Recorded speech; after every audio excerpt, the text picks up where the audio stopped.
Perfect.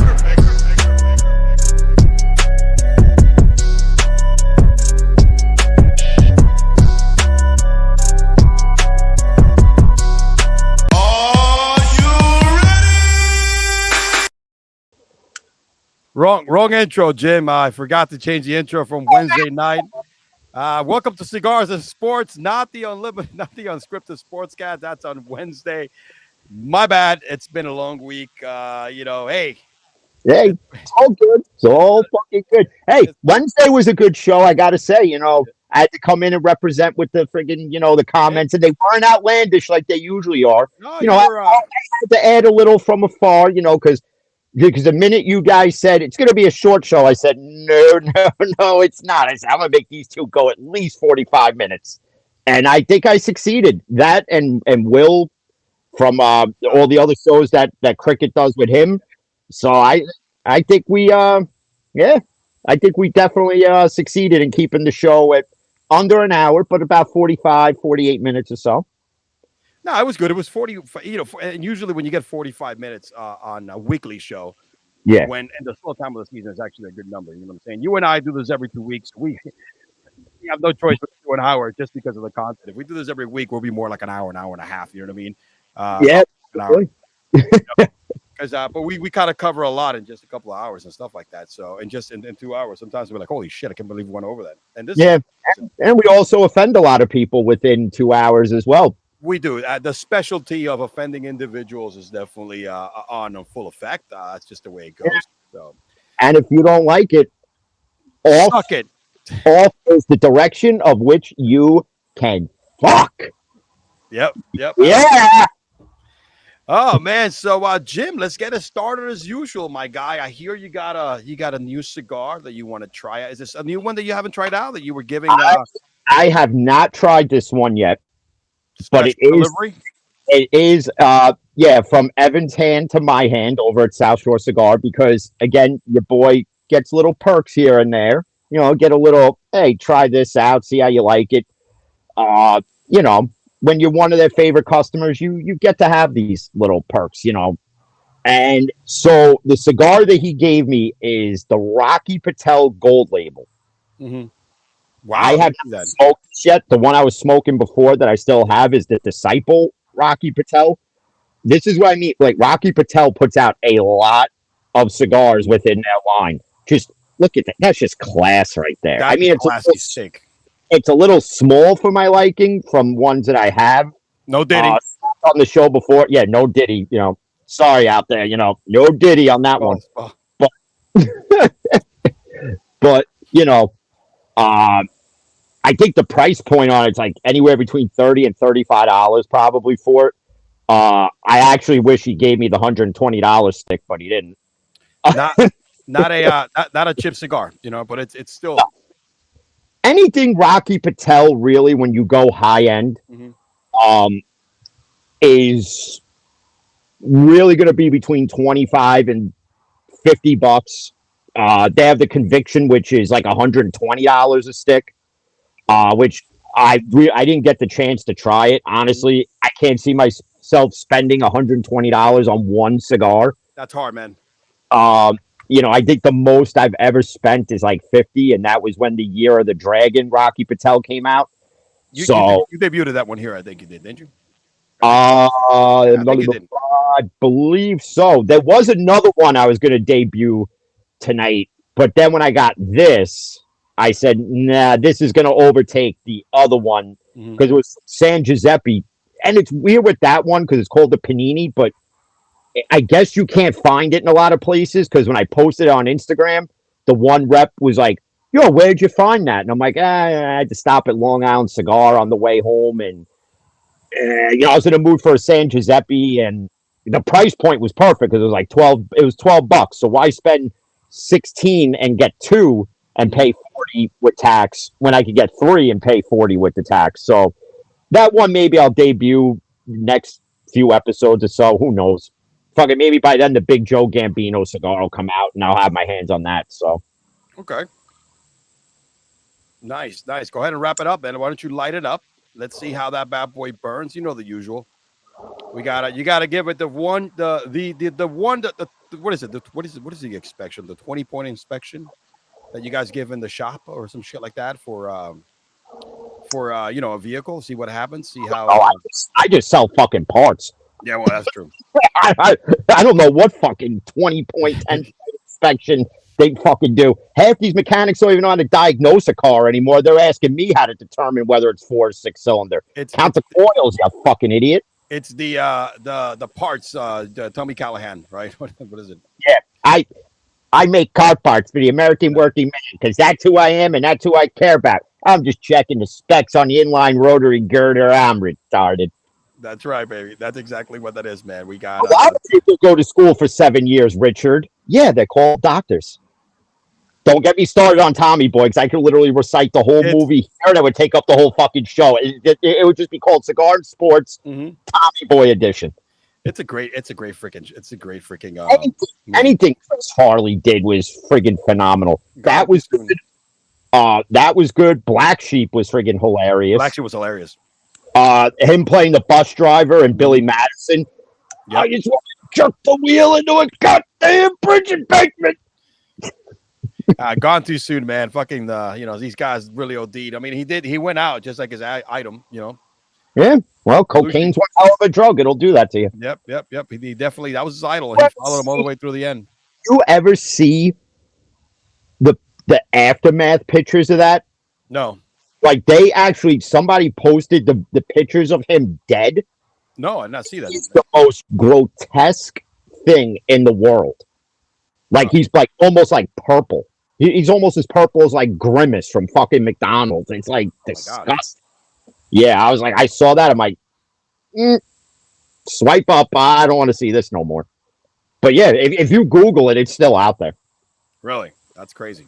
I'm not saying you should go out there and Google death pics because there might be people watching that like to surf the dark web, and I don't want to know what the fuck you're looking up on there. So, fuck that. But how's that bad boy feel? It's got a kick to it. It does. It's a nice little strong smoke. Okay. I told Evan I was gonna debut this tonight on the show. So if Evan is watching. First off, thanks for the free stick, and it's fucking phenomenal. I would definitely I would recommend this out of all the Rocky Patel cigars that they have. This is top 5 right here. This is quality. It's class. If you like it's almost like a full body because it's got that kick to it. Okay. Almost kind of like a Maduro in a way. Okay. So, like, if you're not a guy who likes Maduro, I wouldn't recommend it. But if you're a guy like me who has a wide variety of a palate now, I would go with this. They even got now, they're carrying the La Flora Dominicana cigars there. So I picked up 2 of those. And one of them, he's like, make sure you eat before you smoke it because you will get an upset stomach smoking it. That's how strong it is. I've yet to smoke that one yet. I'm almost afraid to be honest. Like, I just look at it and I go, you know what? Let me eat a bowl of raviolis before I eat this shit. I've had a few LFDs, Florida Dominicanas. They're actually really good. It depends also. Like you said, you gotta be a man. That's a man-sized cigar. That's not a Yeah, I think it's the Ligro line they got something like that. So you got like the Connecticut one, you got the Maduro ones, they got a whole bunch. Actually, next time I'm there, I'll take a picture and I'll send it to you because they got a shit ton of them. Like almost the first humidor when you walk in, because it's right to the left. Half of it is that now. It's like the first humidor when you walk in, and it's just, it's almost like staring at a perfect 10 in like a modeling magazine. Okay. All right. Like when I walk into a cigar lounge and I see something like that, I'm at full mast. I'm sorry. I just am. Because I got asked this. So I forget who asked me, but they go, why do you smoke cigars for? So I think we've explained it on the show before why. For me, what I spend in cigars is more therapeutic than me going to see some friggin' guy in a doctor's office telling me how I should feel or why I shouldn't feel this way. This takes all my worries away for the hour of smoking. And believe it or not, and weed. Yeah. or medical marijuana, whatever the fuck you want to call it, so you won't get in trouble. You know what I mean? It's and more than that, and you're probably gonna spend the same amount. You know what I mean? Yeah. Unless you get a medical card, but when you buy that kind of shit, it has a lot of chemicals. You know what I mean? This stuff is like our boy Tony Montana said. Ten five aquí, man, is puro. This is puro, my friend. Yeah. This is pure. You know what I mean? Yeah, there's no chemicals in this, like you find in your fucking Newport tobacco and Yep. and all that. And that's the other thing. Like I was explaining it to friggin' Rob last night because he's like, "Well, what's the difference between cigarette tobacco and then cigar tobacco?" Big And I said, dude. "Well, there's no chemicals in this. Nope. There's no nothing. Like Newport has fucking fiberglass It's in it. actually not even nicotine. I mean, it's remember, pure. it doesn't create a habit. You could quit smoking cigars tomorrow. Yeah. Like, you know what I'm saying? And you could have one every once in a while, like me. I used to do it like you. I used to do it almost every day. And when it's time to, when I got married, my wife wasn't a big fan and stuff like that. It's one of those things that you don't feed for it after. You could actually stop doing it. You know what I mean? Yeah. And it doesn't create a habit. And it is. It's and I've said this before. My grandfather, when he used to come a few times at a visit here from Cuba in his like 70s, that's all he did his life. He did plant tobacco, roll one every day, bring the leaf home. Yeah. Roll one every day. I remember when he came to New York, he would roll the fucking leaf in the kitchen table. You know what I mean? I'm looking at this shit at 11 years old or 10. I'm like, what the fuck is he doing? I don't know how he got it into the country, but he had it in a plastic bag. Some fucking weird plastic. You got to think about it. Back then, you didn't have all these. It was the 80s. It was like I saw that old man and It wasn't so strict like now. When you go to the airport, it's like. They're practically fucking strip searching you before you freaking even go through the metal detector. It's like, man, not fucking, Absolutely. So, what do you give it from a 1 to 10 scoring? I know I got to put you on the spot. Honestly, I don't really rate a lot of cigars 9s because you can always find something. Like with me, like when I look at a cigar, it's the presentation is one. As I'm smoking it, is is like the binding and the leaf itself starting to crack. This right now, there's no crack, there's no nothing. The presentation and everything, I give it a 9. Wow. I give it a 9, and it's something where I've smoked strong cigars, I've smoked harsh, shitty cigars. This is like. To me, it's like the perfect blend that if you're one of those guys that you have a wide palate, again, like I said before, this is one you definitely want to smoke is the gold label. I'm sure you're gonna pay a nice price for it. But on a nice occasion, when you're out with the homies, you hit a lounge, you find it. Like me, I would probably pair that with maybe a little bourbon, maybe a little bit of scotch, you know what I mean? A little brandy, what a little cognac. And I would there and talk mad shit for about, 45 minutes, smoking, 30 minutes, taking my time. Because that's another thing I like to tell people, bro. Cigars is it's like making love, bro. Don't go bang and wham. Thank you, man, bro. This is more of, hey, you make love, bro. Take your time. Like cutting it, whether you like a straight cut, V cut, cat eye, whatever it is.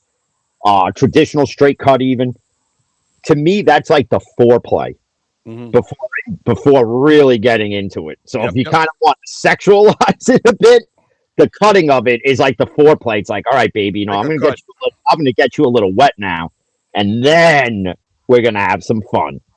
And the fun part is smoking it and enjoying it. And you're a V cut kind of guy, right? Did you V cut this one or you straight it? No, I V cut most of them. I don't like the straight cut because a lot of times, like if you have the older straight cut one where it didn't have a backing to it, sometimes you cut too much off and then it loses the flavor. What people don't realize, like as you smoke certain cigars, the further you get down, it changes flavor. It does. And the draw and the smoke changes as that happens. So that's a lot of things that's something that like new cigar smokers out there don't notice. After a while, you start to notice it. It's like, wow, this was kind of like it kind of starts off light. Now it's getting a little heavier. I like the contrast. Like I like some that start heavy, and then at the end it's a bit lighter. I was always a straight cut kind of guy. The only time I would V cut something is if I was at a like I see Miami, like you saw that picture I sent you from Little Havana. They have a lot. If you go to Little Havana, which is like the tourist trap, but it's nice because you go in all these cigar shops, like 3 out of the 20 that are there, you got a guy rolling. You Yeah, know what I mean? It's part of the whole thing, and every roll of them have a full bar. You know what I mean? So you go in there, the seats and stuff like that. And usually when I ask the guy, let me have what he's rolling, right? Because it's usually the home cigar or whatever the lounge cigar, because they do a lot of down here. They'll bundle yeah. those up, no wrapper, and sell them to you, and they're actually pretty fucking good, man. You believe it or not, it's like I've had some of the That's best ones. Now, that's the I'll be misconception. that. I'll be That's cut that line. that's the misconception when like I'll smoke a house blend and people be like, "Oh, house blends are disgusting because you look at the price point. Mm-hmm. They're like $8, $9, $10, Yep. depending Mm-hmm. on what it is." What people don't realize, certain house blends are made by some of these cigar companies. Sure. Like Davidoff makes house blends for certain cigar lounges. Mm-hmm. Nova makes certain house blends for certain cigar lounges. And Rocky Patel does the same thing. So house blends deter people because of the price point. Like me and Mm-hmm. Evan were talking about this when I went and got my cigars. I think it was yesterday. So yeah, it was yesterday. And the concession is like you may only enjoy $50 cigars, and a $50 cigar that may be good to you may Suck be for somebody else. it may suck for somebody else, but a $10 cigar to one person may be great as opposed to that $50 cigar. So like in the world of cigars, there's Dude, so many, it's there's such just a wide variety, and that's what kind of brings people together. And that's the point of cigars that I don't understand why these fucking like like these FDAs and all these other fucking assholes go after cigar lounges and all this nonsense. Like a cigar is not going to kill you. I literally, when I was younger, saw a girl bleed from her mouth because she fucking smoked like 5 Newports in 2 hours, Mhm. and all the fiberglass in it like started cutting the inside of her mouth. Next thing you know, she starts talking, blood's pouring out of her mouth like fucking Jason Voorhees stabbed her with a Yeah. machete. I'm like, yeah, I ain't making out with you. Your I mouth looks thought like it's had a period. cigars are like wine, right? Some people may like a $50 bottle of wine. Some people like a $5 bottle. Is whatever your palate likes. That's it. That's the best way you could Listen, explain it. yeah, like if you're a guy that likes, say the yeah, I really don't even know any $50 wines, but like if you're a guy that like likes to pick up a bottle of $5 Dunwood at Rite Mhm. Aid, and that's what you enjoy, well then Yeah. that's what you enjoy. I may Now, not like it, but you may like it, and that's the thing. Kind of, yeah, cigar and even like hard liquor, like yeah, bourbon, whiskey, yeah. scotch, like they all kind of go hand in Mhm. hand Mhm. somehow. So and it brings communities together, and Yep. No, it's a communal thing. It's camaraderie too. You know what I'm saying? That's how it is. It goes well with sports. That's why we do cigars and sports. that we do. Yep. Now jumping in on sports, man. I want to make it clear, my guy. We in cigars and sports spoke about this way before the whole drama, and I'm talking about Caitlin Clark. Yeah, Remember way back when she was about to break the all-time scoring record? You and I think we had Aaron. I Garrett, think we had no Aaron. I think we had Aaron. Yes, one of them, we had Aaron here. one or both, Yeah. either. Uh, from I forgot. Brutally honest. We had Yeah, him here. We were talking about it. We said, why was such the hatred for Caitlin Clark? And we went through the whole thing. Go to an archive. Go back a few months back before the NCAA, before everything else, and we broke it down. And we spoke a lot of everything, a lot of the stuff that's just happening now. That's yeah, why I guess it was important to kind of bring it up, man. And it's more clear. A lot of the things that probably we said back then, we're probably going to repeat here. Why is Caitlin Clark hated so much? And we've seen why, bro. Jim, yeah. we might have a couple of different views here, but number one, I'm going to give you my take first and let me know what you think. But I think there's jealousy. All right. There's absolute fucking jealousy for this girl for the NBA. And look, the good thing about this is that she is the core, right? There's 100%. She is Yeah. the main attraction. The others are part of the attraction, but not the main attraction. You know what I No, mean? It's a good thing that we have similar women, right? We got a little more feminine, good ballers. I mean, Angel Reese is a knockout. And look, don't call me sexist, don't call me misogynistic, whatever the case may be. But people did not watch it because the view wasn't great. All right. Now you Right. got some hot chicks that can ball. Caitlyn is Yeah. not that hot, but she could ball. You know what I'm saying, dude? But Cameron Brink, Angel Reese, Camila Cardozo too is a good looking chick. And these are all chicks that like man, again, no knockout against the lesbian community, but I wasn't watching, no knock against Diana Taurasi and what's his name, the one that got locked up in Russia, who looks like a dude. Oh, You know, yeah. yeah, Yeah. not no, not, I'm not trying. Yeah, listen, bro. Hey, I'm a dude. I'm a straight. I like straight bitches. Let me not say that because what's his name got in trouble, Pat McAfee. But Yeah, you did.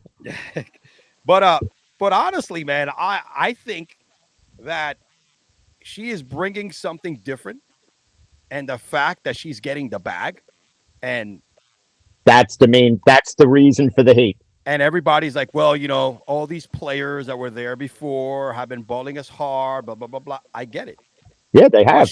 she is doing something That that they that, could has, have. that nobody else has done. If you look at the game, you watch because it resembles the man's game, right? She can't dunk, but she's doing something another NBA player does. Taking Yeah. fucking logo threes and hitting them, all right?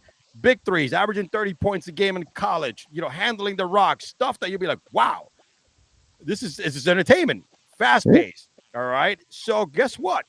She's getting the bag because she's bringing the ratings. And I get it. I get it. You got to spread the wealth around, but it's not her fault. And I know, and I think the part of her being, I'm gonna keep it real too. She's white, she's straight, and Yeah. happens to be also has a boyfriend. I think the other girls are like, fuck you, dude. I don't make nowhere near as much money as you do, and fuck you and your ass, and you and your boyfriend, and your Iowa ass, and fuck you. You know what I mean? We don't like you. You don't belong here. We've been grinding longer than you have. Listen, bro. So was the NBA before Bird and Magic, and then Yeah. Jordan. Yeah. But my whole thing really is that I think the hatred is also because they're making her the face of the WNBA. And there are those that are like, again, the WNBA has been around for some time. But here's the thing: how many people watching it now Mhm. could tell you who was playing then? No Not one. many. Like nobody's gonna remember that. No one. What's her Uh, face? Uh, Rebecca Lobo, whatever her fucking name is. her, yeah. Anybody remember when Rebecca Lobo was playing for the New York Liberty and played at UConn? Yeah, No, exactly. no, you didn't. You Mhm. know, like they're all so jealous of her because she's making more in endorsements than Mhm. she's making playing in the WNBA. I don't think people should be jealous. I think they should be looking at the body of work of which she's given the blueprint to and Well, the, has yeah. and they should implement it in themselves. Like Angel Reese coming out saying, well, not everybody's watching because of her. Like I don't think there was really the need for that, but like the treatment on the court, it reminds me of the 90s Pistons with Michael Michael Jordan. Jordan. And, and what Caitlin Clark's going to wind up doing is she's going to become the white female version of MJ. Michael Jordan and say, you want to keep pushing me around? Watch this. That's what she's going to do. And, like, yeah, people are also watching because of Angel Reese. They're watching Yeah, because of that Sabrina girl from the Liberty exactly. who was in the 3-point competition against Steph Curry, a little charity thing that they did, and held her own, mind you. Yep. People don't like the shiny new toy because it overshadows the other toys. And that's where all this hatred comes in and why is it all about Caitlin Clark? Listen, it's not like Caitlin Clark said, let's make it all about me. Mhm. Like these athletes, doesn't matter the sport, when they're the ones being featured as the face, they didn't ask for this. Their talent just put them there. Like, do you think Patrick Mahomes wanted to be the face of the NFL now? No. Do you think that Wayne Gretzky and Mario Lemieux in hockey wanted to be the face so many years ago? No. But No. they were because of their God-given abilities and the talents that they perfected. So instead of hating, you guys should be looking at it going, oh, she's doing this and this works for her. why don't I take part of that, put my own little twist on it, and people like Angel Reese could get 28 million in endorsement deals from like Nike or Puma or New Balance Mhm. or or whatever the fuck. You And know, here's an interesting graphic, right? We talk about the ratings, right? In the first 5 games, they've already sold over 82 in attendance. They've had over 82,857 numbers, so overall people attend in the first 5 home games in Indiana. Through the entire season, they had a little bit over 81,000. All right. Every time they watch, the ratings have gone up overall. But when she plays in your city, your place sells out. yeah, And also the ratings go up like 103%. All right. Let's do that. Bravery Sports said it best, Magic Bird 2.0. I think she is in that category. And I think Angel Reese and her are going to resemble that Magic and Bird. We don't know who could be Magic and Bird here. Forget about skin tone. Doesn't matter because Angel Reese, I mean, what's her name? Plays more like Magic, the way she handles the balls and shoots, and also shoots like Bird. And Angel Reese is more of like the tougher, plays down low and stuff like that. yeah, And again, dude, the fact that you have good-looking women, I hate to keep breaking. Look, I'm a dude. You got good-looking women because Angel Reese is a fucking knockout. All right. Oh my gosh, Cameron Brink is a fucking knockout. ooh, People are just looking at this and you're like, yo, it's gonna attract men. And when you have good-looking women that can ball, that also helps a fact. So yeah, this is the whole new WNBA, which is good. And what I would do, I think, and I get it. Look, I'm not saying don't knock this chick on her ass. Don't do it intentionally to intentionally hurt her, like the yeah, girl that just did, I forget her name, Kennedy, whatever her name is. yeah, Don't do it intentionally to hurt her. Yeah, play hard. I don't think nobody's asking. Even Caitlin Clark was a we got to put this on here. Hold on a second. yeah, she is. Yeah, she fucking is. That was their name. Thank you, Ravery Sports, man. Kennedy Carter. We gotta have this guy on the show, man. I've listened to his podcast and I Yeah, heard his stuff. He's really good. We'll link up, my friend. We gotta have you on, man, because you really give some good takes. You're right. She's definitely scary looking. She's not one that you would probably want to be found with outside in the dark corner or an alleyway. But yeah, that's the thing. Don't intentionally go after and yeah, hurt her, right? For that reason, because guess what? This girl is going to bring endorsements to regular players. All right. yeah, Michael Jordan, and it was Magic and Bird, and then Michael, who got a majority of the endorsements. Then all of a sudden, you started getting other guys getting paid. Maybe not as much as them, but they were getting paid in the millions. This is going to trickle down. All right. This is going to trickle down. Economics is going to trickle down to the rest of the players. All right. To Breonna Stewart, who's the monster. AJ Wilson, who's a fucking monster. Right. Inescu, who's a yeah, monster. She already even has a shoe deal, Inescu, before Caitlin Clark. But the fact that she's coming in like that, it needs to happen for the league to be safe. It is a freaking league that has been losing over $10 million since the inception. And the yeah. NBA has been picking up the tab just to keep the freaking league alive.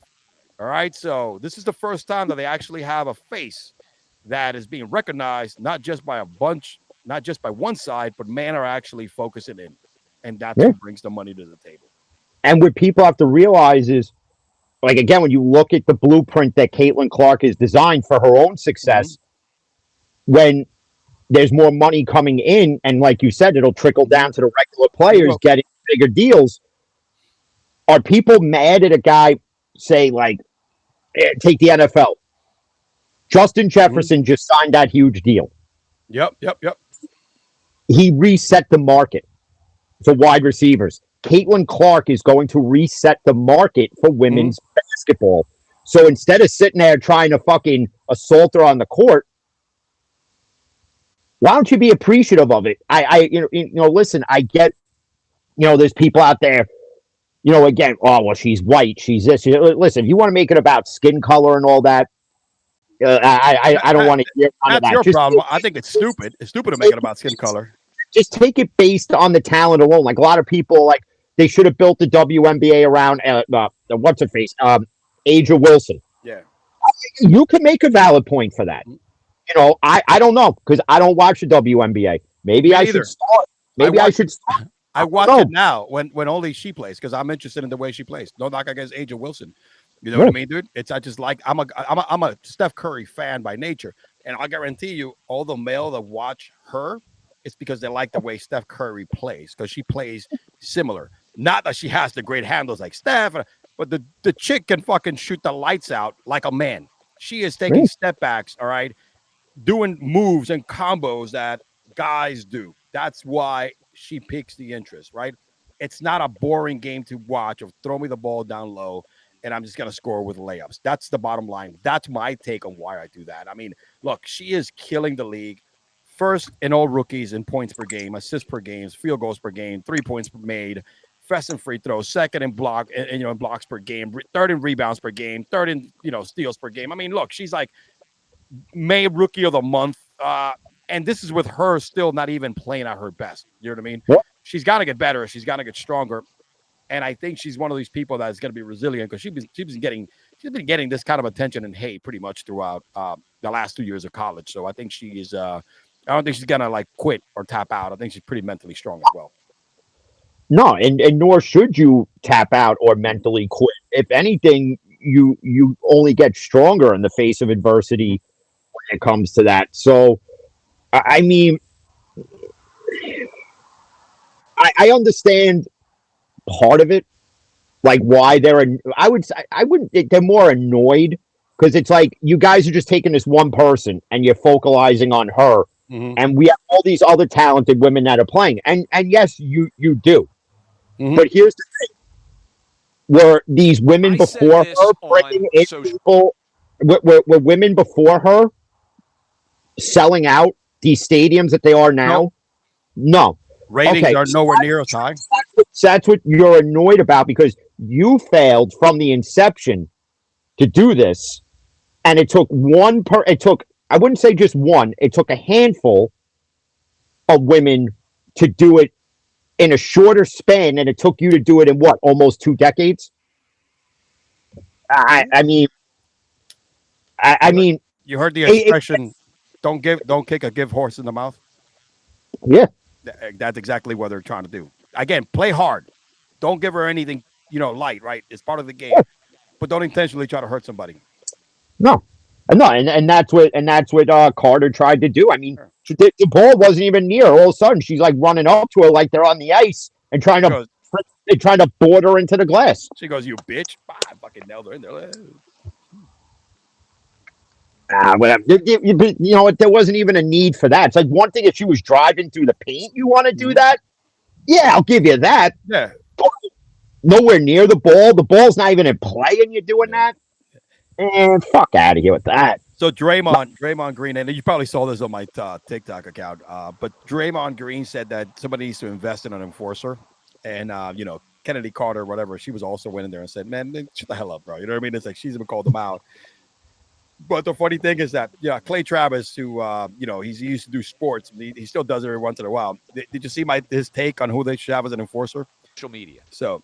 And I believe Caitlin I'm gonna play it. Boyfriend or fiance, I'm not sure if they're engaged or not, has a I'm going to fast forward a little bit because like 4 minutes or something like that. She needs an enforcer. She needs a brute that will wreck by the standards of the left, Dawn Staley included, if they could find a man pretending to be a woman to just run around and wreck people and protect Caitlin Clark. An enforcer like it's hockey.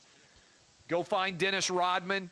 This is hilarious, bro. Dennis Rodman. I've always said this shit, dude. Dennis Rodman can play in the WNBA at 60-something and still average like a double-double. Put him in a wig. He would make several $1 million. It would be very brave. He could keep his dick. No need to chop it off. Put him in a sports bra. He could run around and just wreck chicks like he used to do, protecting Michael Jordan. Bring him out of retirement. I think his daughter plays in the league, if I'm not mistaken, or is she a soccer player?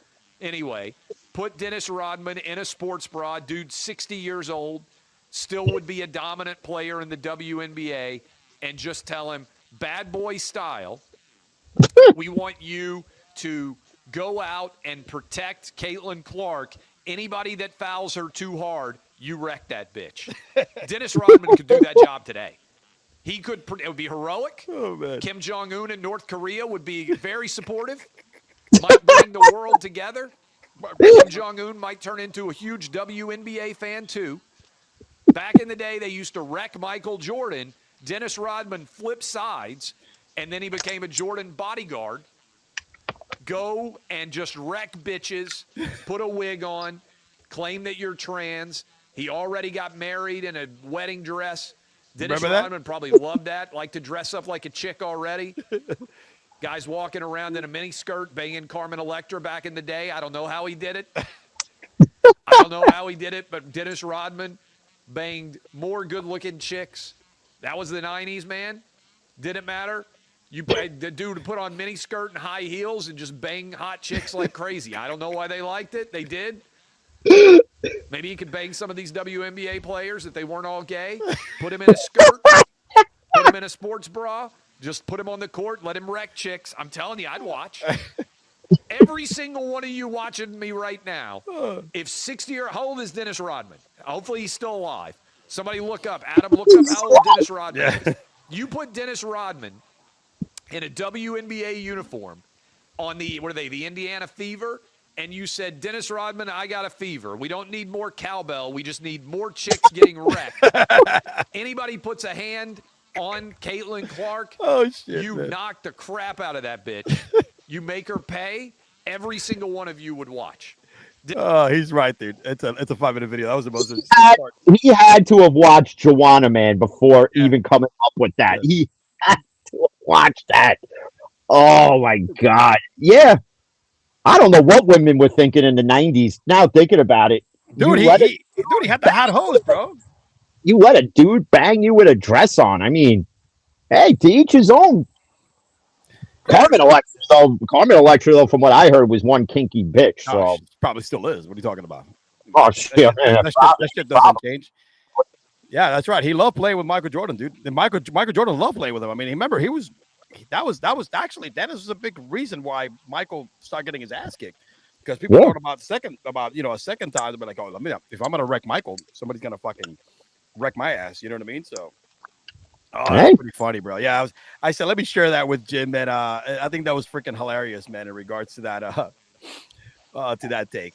Dennis Rodman would be the perfect fit, though. I mean, let's not act like, listen, people, I'm sure, will watch that and they'll get fucking butthurt by it. Yeah, they will. They won't get the humor behind it.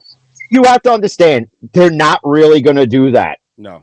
Dennis Rodman's not going to come out of retirement at 60 years old to run up and down the court and throw fucking clotheslines like he was still at WCW with Hulk Hogan throwing fake chair shots, okay? He's not doing that. But they do. But the thing is, I wonder if people on their own team even like her, though. Like, that's the other thing I'm questioning. That's true. I mean, Dennis Rodman would definitely wake up the fucking stupidity of letting biological male compete with women. If he goes to the NBA at 63 and he's averaging 10 rebounds, 4 blocks, and 10 points a game, and then cross-lining bitches. I mean, you'll be like, oh shit, no, we got to change the rules. We got to change the fucking rules, man. We got to change the rules. It's not gonna work. Ticket sales and ratings would go through the fucking roof if that were to happen.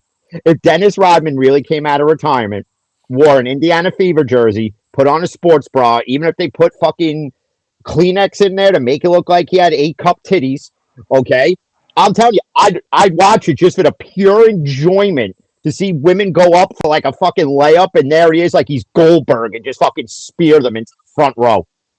Here's a clip of an interview today before the game started, right? And I want to, it shows a little bit. There's been some controversy and conversation over the last few days about it. It shows a little bit of her character, right? Of this whole thing. Ask her what she thinks of all the controversy and stuff like that. And, she's also a little bit, she's high maintenance as well. She's a superstar. So she's also, she loves to trash and stuff like that. So she's a little bit on herself, but it's part of the game. Yeah. He actually still is conducting himself pretty well. That's why I think this chick's mentally strong. I think she'll be able to last. She'll be able to take all the abuse, man, and kind of like get over it and be that player that we know she's probably going to be based on what she did in Iowa. So I like the response here. I played the 1 minute and a half because it was like a 3-minute interview, and I kind of picked the best clips.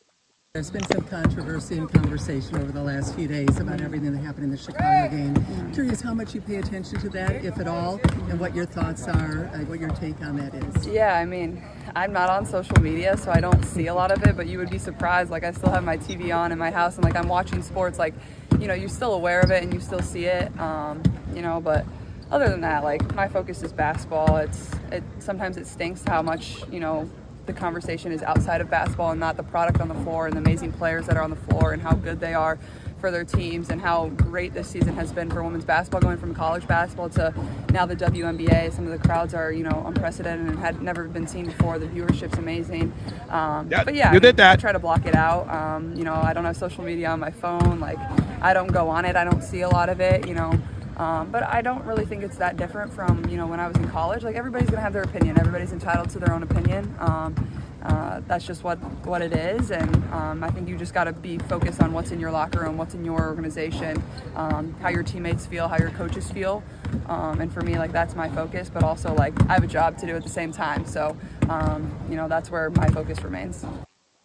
You know what? Pretty neutral. She even got shit for that, saying that, she avoided the question. I was, no, she didn't. She just gave her the answer you didn't want to hear. So everybody wants her to engage. That's the other thing.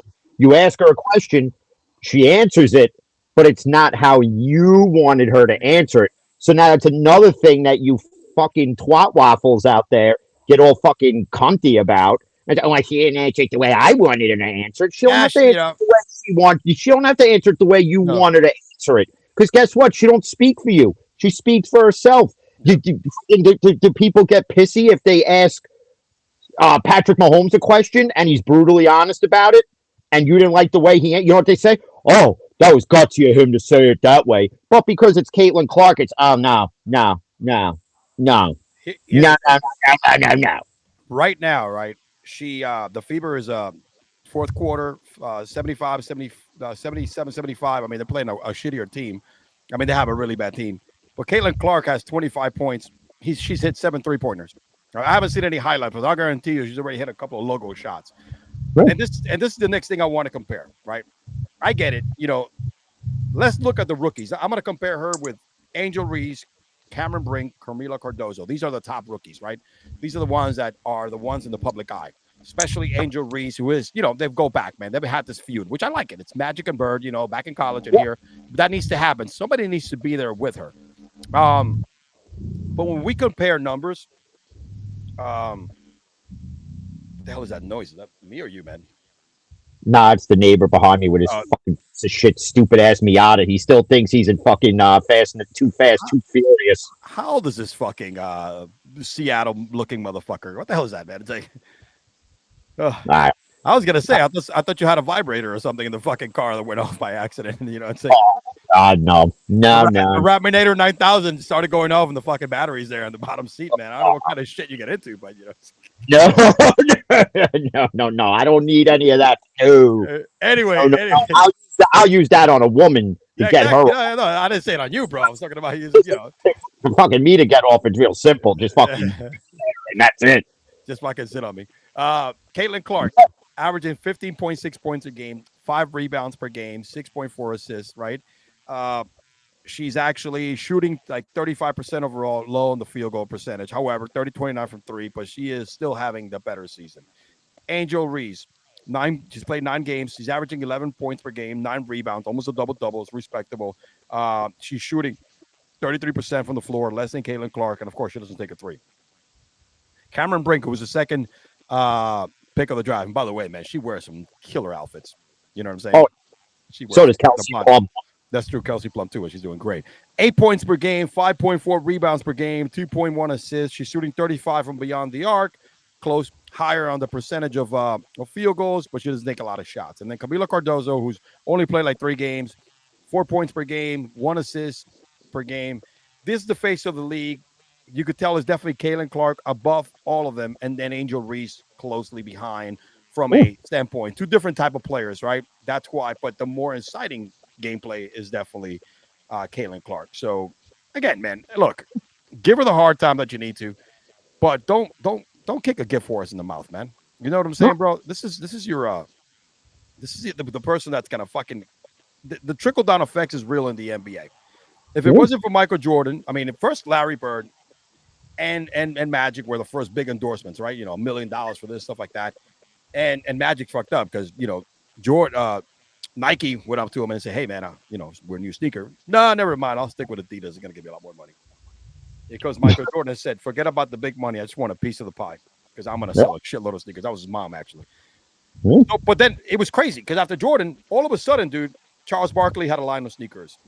Dominique had a line of sneakers. All right, fucking Larry Johnson had a line of sneakers. Everybody. So that started to come through. And now you're in the NBA. Hardaway had it through Nike. Yep. Shaq had his own sneakers. So it's like the trickle down effect is there, and it's going to be there in the WNBA because Caitlin Clark has her own shoe. What's her face? I can't say her last name from the Liberty. Ionescu, yeah. Yeah, she had her own shoe before Caitlin Clark. So Reese will wind up having her own shoe. Oh, absolutely, absolutely. Cameron Brink will have her own shoe. One of them will have their own clothing line. I mean, the possibilities are endless for all of them. But it's because really of who is going to be the starter of it. They don't like it. Yes, it's kind of the Tom Brady effect. If you really think about it, it's like people don't like Tom Brady. Me being one of them because of different viewpoints within the NFL. But do you take the talent away? No. What he did on the field. So don't take it away from Caitlin Clark, what she did in college and what she's doing now. It's as simple as that. I hear you 100%. They hate to tell you fuckers out there that think different, but let's face it. And let's face it, like what she said. I like what she said. Let's stop talking about other stuff, right? That has nothing to do with the product on the court. I think that's the perfect way to kind of address it. Yeah. And they wanted her to talk about that. That's why they don't like the answer she gave, because she avoided the drama and just stood on business. And that's all you need to do in an interview, is just stand on business, make it about the game of which you play, and not the bullshit off it. Now that she's smart, doesn't have social media, and even if she did, doesn't pay attention to it. Yeah, you're going to see it on SportsCenter. Yeah, you're going to see it on the Pat McAfee show. Yeah, you're going to see it on the Michael Kay show. Yeah, you're going to see it on fucking douche Skip Bayless's show and Al Hurd and all them. So you're not going to avoid it entirely, but she doesn't engage in it. And that's the smart thing. And that's what people hate even more, is that she's not going after, say, like if Skip Bayless said something about her, she's not out there going, well, Skip Bayless said this and you're wrong because of whatever it is. Just she's got one focus, and that's the game. And that's the only focus you need. That's it. And if you don't like that, then fuck you. Fuck you. Simple as that. Yeah, that's it. I mean, I get it. Now let's move on to the men, bro. Last night, game 1 of the NBA Finals. Wow, look, let me tell you something, man. I'm still rooting for Dallas because I hate Boston. By nature, I'm not going to root for Boston. You know that, right? I hope you feel the same way. I know you're not a big basketball guy. But I do. I am, but I just can't watch. Like, see, that's the misconception, really. So to kind of clear it up, I still do like watching it. I just don't follow it, focus on it the way I used to. And what really sucks with the NBA Finals is that my daughter likes the Celtics because of Jason Tatum. So like when the game's on, I can't sit there and be like, "Ha, you little shit, freaking Luka's making Tatum his bitch." Like I can't do that. She's 17 years old, and then she's gonna go in a room and be pissed at me forever. I don't need that. I mean, she roots for what she roots for. No, she likes basketball. She's a basketball fan. Yeah. Nice, very nice. Yeah, my kids don't care about sports. They don't watch anything with me. They piss at me. It's the only sport she'll watch. I mean, she'll simply watch football, and she'll be in the room, but she really ain't paying attention to it. I gotcha. So, last night, dude, X factor here was Porzingis. If you would have told me that he was going to come out playing like that after being out for like a month and a half, and Porzingis, who's made out of fucking tissue paper, was going to have, I mean, dude, this guy came in like a house of fire, man. I mean, he was not missing. And he was also like blocking shots, rebounding, playing good defense. I'm like, damn, man. I mean, they got up. And of course, Boston just shot the effing lights out, man. All right. Shot the effing lights out from 3. They were just, they were hitting everything last night. Everything could have gone wrong for Dallas, especially Kyrie going 6 for 19, which has been uncharacteristic from, Kyrie to shoot that bad, especially after the series that he had against Minnesota, he had a fucking killer series. So yeah, man, everything went wrong for Dallas. Luka was the only player out there, giving it, hitting shots pretty much. But yeah, man, Tatum, even though he didn't go crazy, still had 11 rebounds. You had Brown with 22, but yeah, Porzingis is a big story. 20 points. He had like 18 in the first quarter or 17. I mean, dude, they just shot the lights out from 3 too. That was where they won the game. 38% from beyond the arc, 16 for 42 for Boston, 7 for 27. So when you shoot about 9 more threes than the other team, yeah, that's usually in today's NBA, my friend. That is lights the F out quickly. Yeah, and that was the thing that I guess people. I guess when you were betting this game, Mhm. and everybody was betting Dallas, nobody thought Porzingis was going to be the X factor. No. Nobody expected that out of him. Grant, we've seen him play like that before, but it's inconsistent with him. Yeah, especially after we seen him come back from injury. Even when he was with the Knicks, it was like he'd have a great game one night. You play the next night, he's inconsistent. And then he has another great game, and then it's inconsistent. I mean, is the way he played in game one a fluke? We don't know till game two. Yeah, especially but if Dallas goes down 2-0 here, yeah, it's over. How much more can Luka put on his shoulders? Yeah, it's a lot, man, to carry this team. But the thing that annoys me is because I was scrolling through Twitter, the dumpster fire that it is, and really there's a lot of clueless, brainless fucking douche nozzles on it. Everybody was praising Kyrie a week ago. And all of a sudden now he's the most overrated player in the league. No, you can't say that shit, man. You Dumbasses. say that because of one bad game. No. They all have them. And then they're saying, well, Luka's just as overrated. I don't think they're overrated at all. I mean, you want to talk about somebody who's overrated, who he hasn't been in the playoffs since round one and is still trying to make himself relevant, is LeBron, because God forbid Kyrie had his moment when he addressed what he addressed. And I don't like Kendrick Perkins for the life of me, but I agreed with everything he said. He made some he's a big LeBron sexual. You know what I mean? And for once, I was shocked. I was effing shocked of what he said when LeBron was at his podcast with JJ Redick, the handpicked coach, and we're going to hit that a little bit later.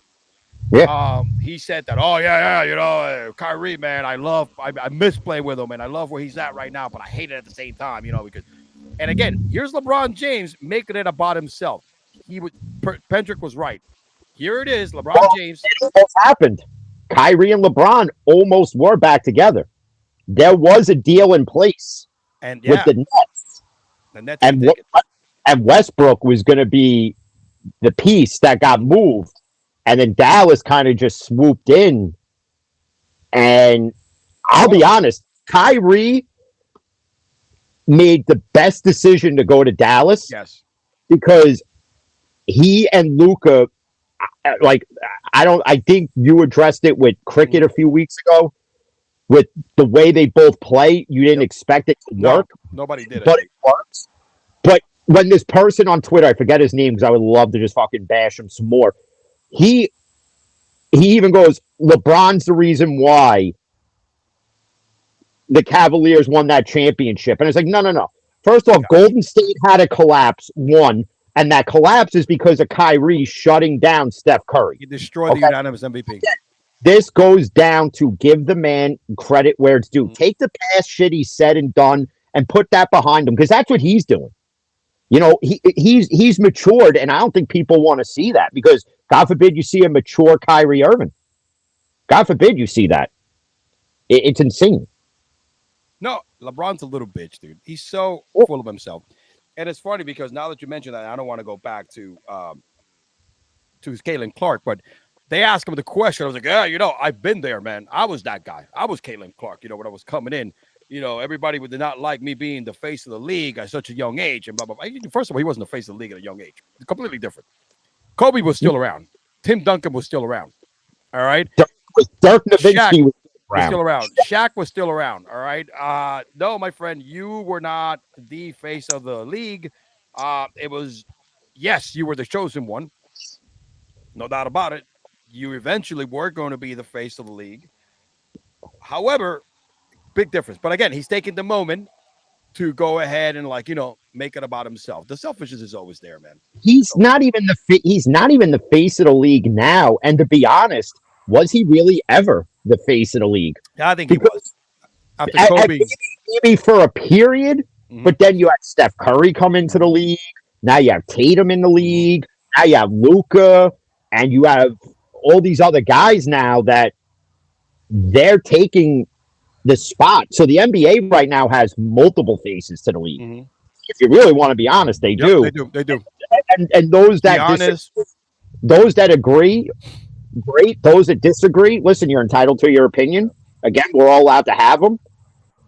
I'm not going to bash your opinion. Listen, if somebody wants to, if somebody's watching it disagrees, you want to pop it in the comment section, go ahead. Man. We got plenty of comment section, baby. Twitter, YouTube, hey, even go on Rumble, baby. I got the pop-up shit open over here just in case I don't miss any live ones on Rumble. Yeah, anywhere you want, man. We're not shy about responding to comments and giving your fair shot, baby. And I'll tell you right now, pre-warning for douchebag of the week.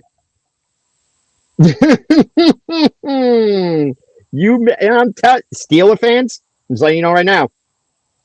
You may want to pop in the comments, but I advise you, be careful what you say, because I got it locked, loaded, and ready to go for any stupidity tonight. I'm telling you, I got it. But back to the NBA Finals. Yeah, so game 2, Dallas did make a comeback and cut it down to like 8, I think, or 7.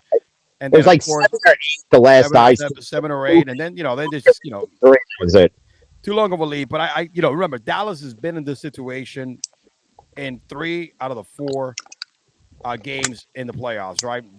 Game 1, round 1, 2, except from the Minnesota game. But they've been there before. They've been down by 25. They lost big in game 1, and then they came back really, really strong in game 2. And I think the adjustment period by what's his name? By Jason Kidd, he's gonna do some adjustments because he's done it so far. I think game 2, Dallas should come strong. Again, Dallas also were beat at their own game, which is on the glass. Usually everybody they were beating, they were out rebounding everybody. They had the best defense in the playoffs, and they just I think Porzingis coming in and playing this effective threw him for a loop because again being out this long, the history of Porzingis, who's not a guy that recovers well from injury. Nobody thought he was going to come in this good, this quickly, and I think that's what threw them off completely. And it was too bad, too late, man, too early, too late, or something like that. You know what I mean? And the thing that Boston proved, because people are bitching because Boston, in essence, has had a cakewalk to get here, which they have. Because you played an injury-ridden Heat team, right? You played an injury-ridden Cavalier team, Pacer team. Yeah. Listen, I get it, but you still got to give Boston credit for getting here. You may not like them. You got to give them credit because it's not their fault that Jimmy Butler got hurt. It's not their fault that that in the next round. You had Mitchell getting hurt. All the other players. And then in the Pacer series, it's not their fault that Halliburton got hurt. Yeah. So it's not their fault that the Pacers choked it the first 2 games. They could have gone the other way. Had India not blown game 3 and actually won it, it might have changed certain things, but we'll never know because Indy blew the huge lead, let Boston back in, and then we all saw what happened in game 4. Yeah, no, after that I was too late, man. They were already like, fuck it, let's call it a season for next season. Let's go ahead and call it a season. It would have been a bigger cakewalk if the Knicks had beat the Pacers. Yep. And that got in because the Knicks would not have won a single game. No, absolutely. How banged up they were, it would have been horrible. Yeah. It would have been horrible. But let's see what happens. I think Luka's nasty, and I think if Kyrie comes back to the Kyrie of the which I think he will. I wonder. We might see a 1-on-1 series going back to Dallas, and that's all they need. I wonder with Hawks fans out there, they still got to be pissed that they traded Luka for lint-head Trae Young. Because look at Dallas's success. That could have been Atlanta's. Yeah. Atlanta had it briefly, but I think it was luck. They got really, really hot. Remember when they made it to the conference finals? They beat us in the first round. A few years ago. But that's it. After that, they haven't even made the playoffs. You know what No, I mean? because they construct the team properly. It's almost like they're the Eastern Conference Houston Rockets. Just can't construct a team. Even when you had great players on it, and you still couldn't win shit. I mean, Absolutely. not to take away from the Hakeem Olajuwon days with Drexler and Vernon Maxwell and all them when they won. And the reason why they won an NBA final was because who wasn't playing in the league then? That's true. Michael wasn't there.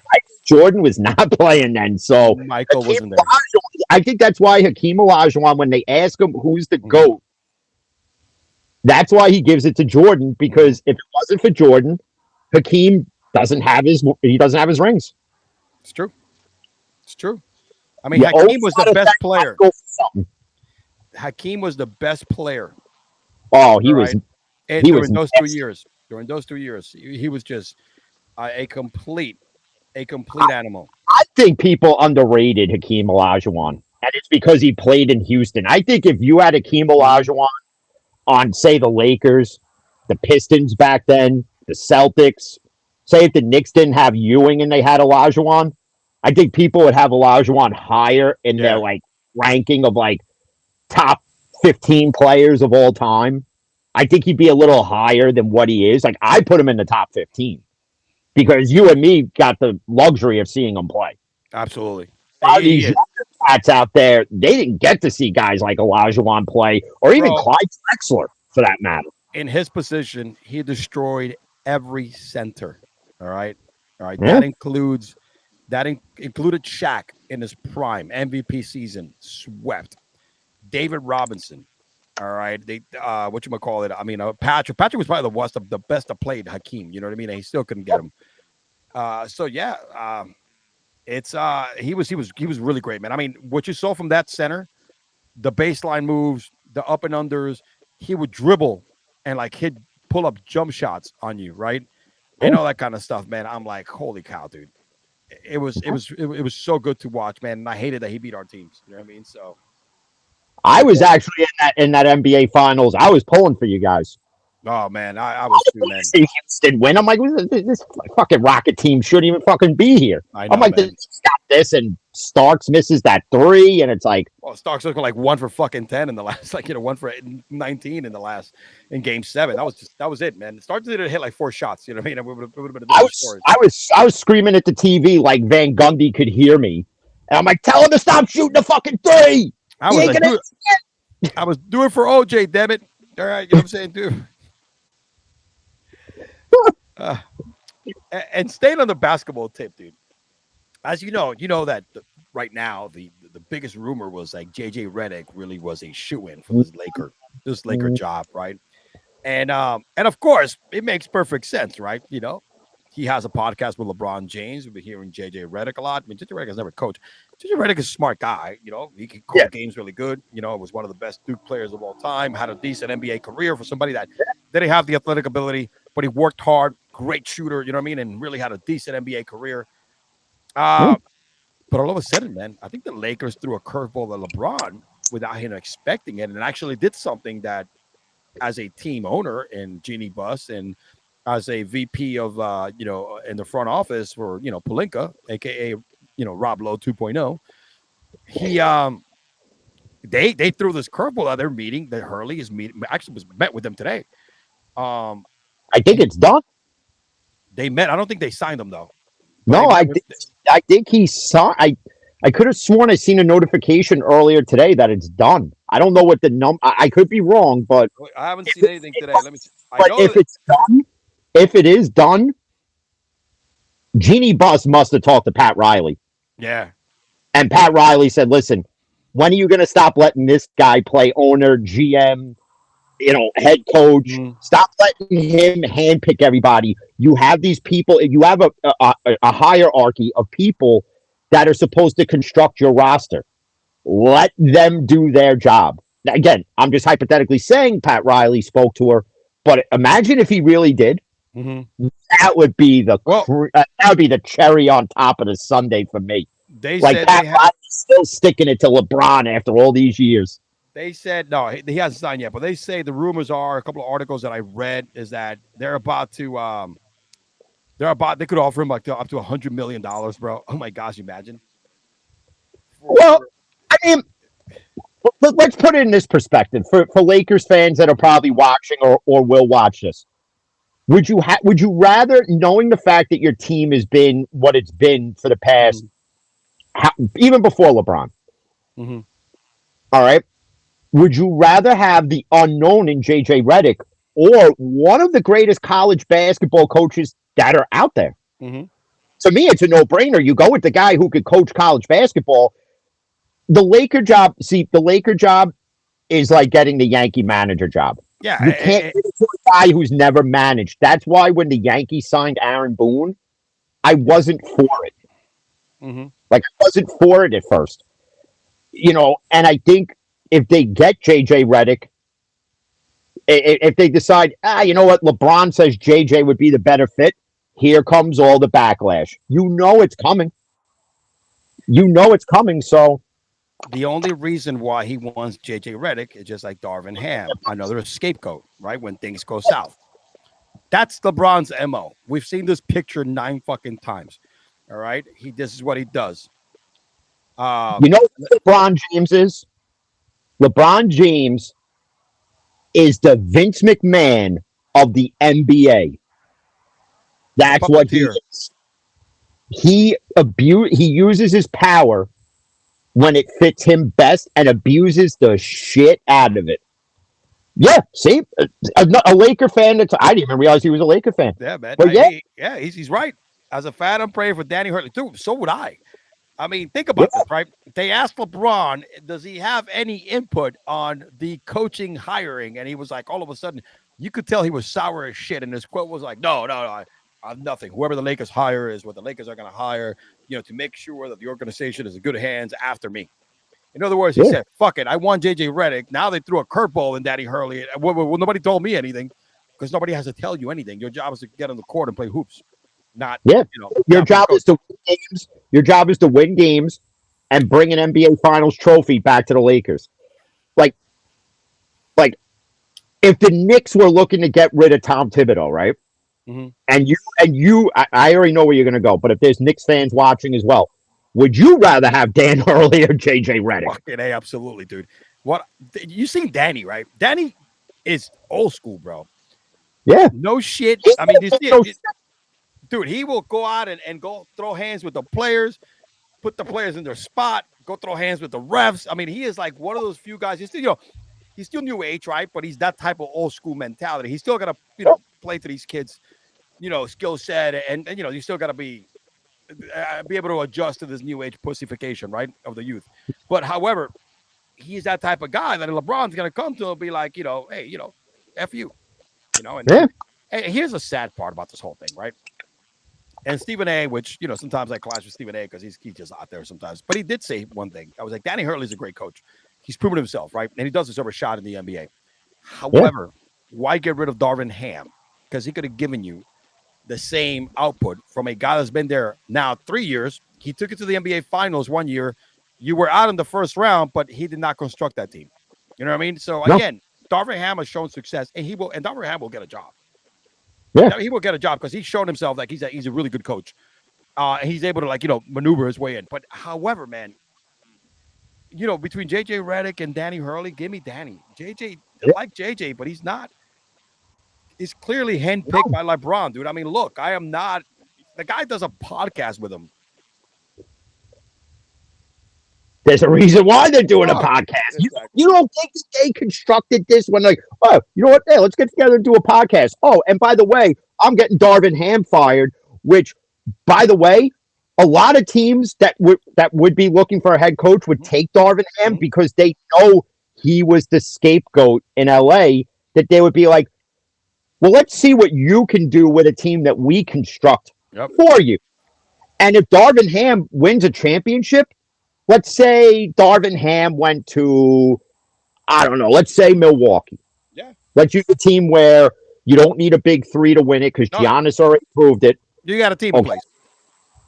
All right. You have Giannis. You have Dame Lillard. You have Chris Middleton. Yeah, you got some players. You have a decently built team. If he could win it with the Bucks, people will question, why couldn't you win in LA? And the answer is simple: LeBron. Mm-hmm.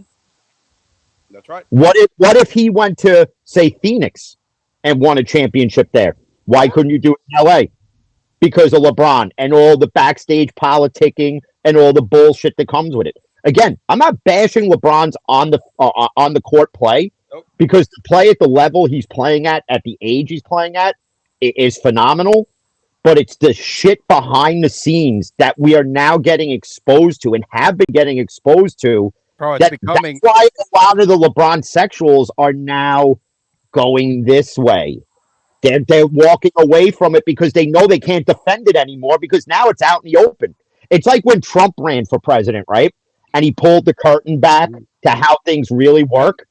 This is what's happening with LeBron. The curtain's pulled back, and we see the wizard for what he really is, and that's an asshole. Hate to tell you people that, but that's what it is. You again, agree, disagree. It's my opinion. You don't have to like it. Yeah. No. I again, this was happening. It's not only an opinion; it's a fact. It's an asshole. No, not breaking news. Hold on a second. Not breaking news. I'm sorry. Breaking news. What happened? Soda. Game alert. Game alert, bro. Don't ever call us sexist, because we love women. We love women basketball. The Fever get their third win of the season. Caitlin Clark goes off. 7 3-pointers, 30 points, second 30-point game of the young NBA career. Let's see some highlights, bro. That's how we get down here, bro. I don't give a damn. You know what I'm saying? We're not on her tip, because she doesn't have one. But, you know, we back our women. Here you go. Here's some highlights. Look at that. Off a curl. That's a man does that. See that? That's a man-sized 3-pointer, bro, off a curl. You saw how deep she was? There she is handling the rock. You know what I'm saying? Coming. Oh, look at that speed. Oh, shit. Step back. Oh, like 30 feet. And then she just do the mellow right after. Yeah. So right now, man, this is what I mean about women may never dunk consistently like the man, but this is the closest. Look how deep she's taking those shots. Mm-hmm. This is what nobody else can do, and why she has viewers watching. I mean, this move right here, this is a men's-sized move right there. Look at this. Going back. Look at this. Crossover behind the back, step back from like 30 feet. There's a reason why people are watching. If you pull the numbers in this damn game, oh yeah, probably like complete sellout. You know what I mean? So again, this is you know how many people even purchased the WNBA app like after the women's NBA draft, and how cheap it is. Mm-hmm. I think everybody in the world who likes basketball, that's like, oh, you know what? I have to start watching this now. It's only $34.99 for the year. You know how much money they probably made off the app already? And before any of them even step foot on the court, mind you. Hey, come on. It's going to freaking go up, too, after the season. Oh, yeah, it's going to go up. It'll be like $199 next. Like ESPN. You know, it's like, it'll be insane. Fuck ESPN Plus. Yeah. I signed up for it one year because they had a great deal. Right? Yeah, the first year. So I did it because back then I was watching UFC a lot. Mm-hmm. So I'm like, all right, I figure if I'm paying this for the year, I'm going to get all the UFC pay-per-views. Mm-hmm. No. You still got to pay for it. You still got to pay full price. Fuck you. The big ones, bro. Fuck that. Suck my balls. Oh, man. All right, man. Moving on from basketball, I think we're giving the WNBA enough play. Don't ever – hey, man, we're like – listen, man, we're all around, bro. Don't ever say that. Yeah. You know, we just Cigars and Sports, man. We keep it gangster. We keep it G. We keep it 100. Yeah. And now, my friend, let's move on. Let's chase some speed over here. Let's do some Yankee talk, brother. We haven't last time we got a little, you know, it was a long show. I just got back from Vegas, I think, and I was a little tired. But we didn't get around with the Yankee talk, but we're definitely going to do that. Let's hit up our Bronx cheer, my friend. He hits one deep to right center. That ball is out of here. The Yankees win the pennant. Holy cow, Chris Chambliss on one swing. Yankees win. The Yankees win. The New York Yankees have won the 1996 World Series. Driven deep to right field. There it goes. See ya. Ball game over. World Series over. Yankees win. The Yankees. Yankees win.